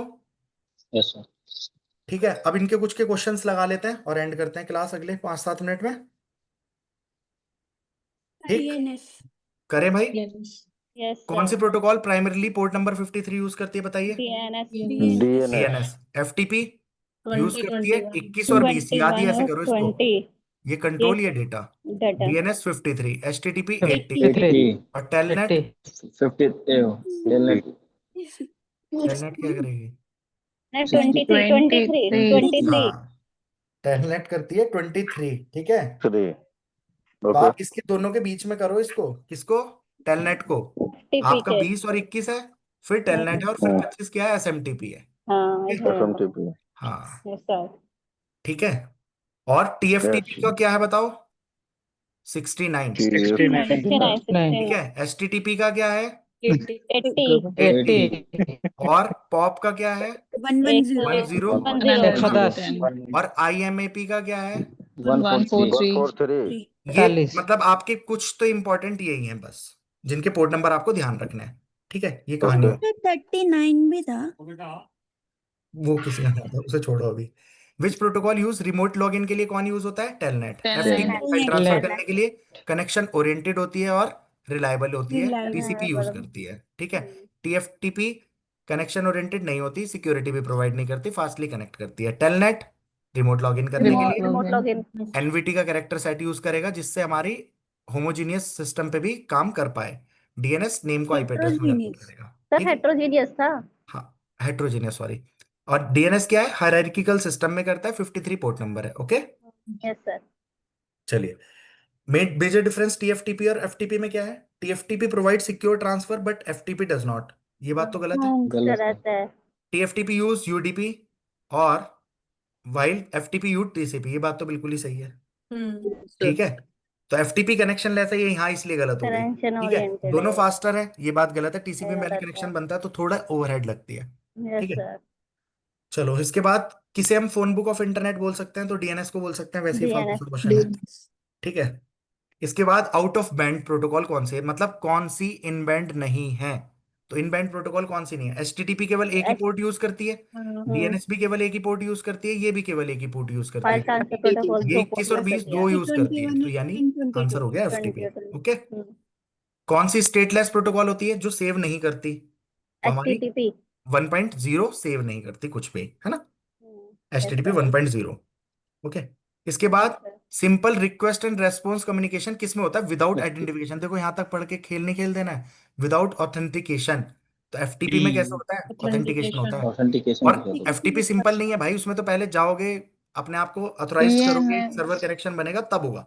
तो दैट इज नॉट सिंपल। तभी तो टीएफटीपी का नाम क्या है? ट्रिवियल, मतलब सिंपल है ना वो कहानी। Okay, okay. चलो समरी एफटीपी समझ में आ गई। इसके अलावा मैं यहीं पे इसकी भी ऐड कर देता हूँ, किसकी? है। बोलो IMAP कौन कौन सी रहेगी हमारी? एसएमटीपी, तो ये कौन सी है? पुश प्रोटोकॉल है। क्या काम है इसका? मेल ट्रांसफर करने का। मैसेज ट्रांसफर एजेंट होती है ना। पोर्ट नंबर क्या यूज कर रही है? 25 यूज क्या करती है? टीसीपी। फिर पॉप, पॉप क्या कर रही है? बोलो। 110 मैसेज एक्सेस एजेंट है ये, और पुल प्रोटोकॉल है, फुल है। है ना। पोर्ट 110 नंबर पोर्ट 110 नंबर है। है, यूज टीसीपी ही करती है, और रिलायबल है। ये सारी चीजें हो गई, है ना। और दूसरा लेस पावरफुल, ठीक है। और बाय डिफॉल्ट, ये इंपॉर्टेंट बात क्या है? डिफॉल्ट मोड क्या है इसका? बोलो। By default on delete mode पे काम करती है ना, डाउनलोड एंड डिलीट। डिलीट कर देगी। और इसके बाद हमने पढ़ा था IMAP। इसमें क्या पढ़ा था? बोलिए। पुल होती है। इंटर, ये भी कौन सी है? ऊपर की ये बातें तो सब सेम हो गई। यहाँ क्या हो गया? 143, ये सब बातें सेम हो गई। पर ये क्या होती है? इससे ज्यादा पावरफुल होती है। क्या क्या कर सकती है बच्चों ये? प्रीव्यू देख सकते हो आप, और क्या कर सकते हो? पार्शियल डाउनलोड कर सकती है। पार्शियल डाउनलोड कर सकते हो, और क्या कर सकते हो? सेपरेटली फोल्डर हाँ, डिवीजन कर फोल्डर सकते हैं, वगैरह फोल्डर बना सेट सकते हो आप करके। अपना, वहां पे कस्टमाइज कर सकते हो। ये कहानी कर सकते हो, उससे ज्यादा पावरफुल हो गई। ठीक है, डिफॉल्ट मोड इसका क्या है? वहां पे रखती है। और MIME, ये क्या कहानी है इसकी? ये नॉन एस्काई डेटा नॉन को, स्काई को स्काई में स्काई में कन्वर्ट चेंज करती करती है। है। हाँ एस्काई में कन्वर्ट करेगी, with the help 7 of bit. Network virtual terminal. Okay, NVT और दो और भी लिखी लो यहाँ पे ही, ऊपर लिख देता हूँ। कौन कौन सी? बूटपी और DSCP। डीएस ठीक है, ये तो तुम्हारी स्टैटिक ही होती है, मैनुअल करना पड़ता है। और यहाँ पे आपका ये डायनेमिक। दोनों मोड में हो सकता है, डायनामिक है, और आप मैनुअल भी कर सकते हो और ऑटोमेटिक भी कर सकते हो। ठीक है, दोनों का काम क्या है? मैक एड्रेस के कॉरस्पॉन्डिंग आपको आईपी एड्रेस। आईपी एड्रेस दिलाना। ये जो सारी बच्चों इंपॉर्टेंट प्रोटोकॉल्स हैं आपकी, वो सारी एक जगह आ गई। ठीक है, अब इसको एक बार घर पे देख लेना। Okay, I hope you enjoyed the session. मजे करिए। Yes yes sir. ठीक है, bye bye. Thank you sir. Thank you sir. Thank you sir.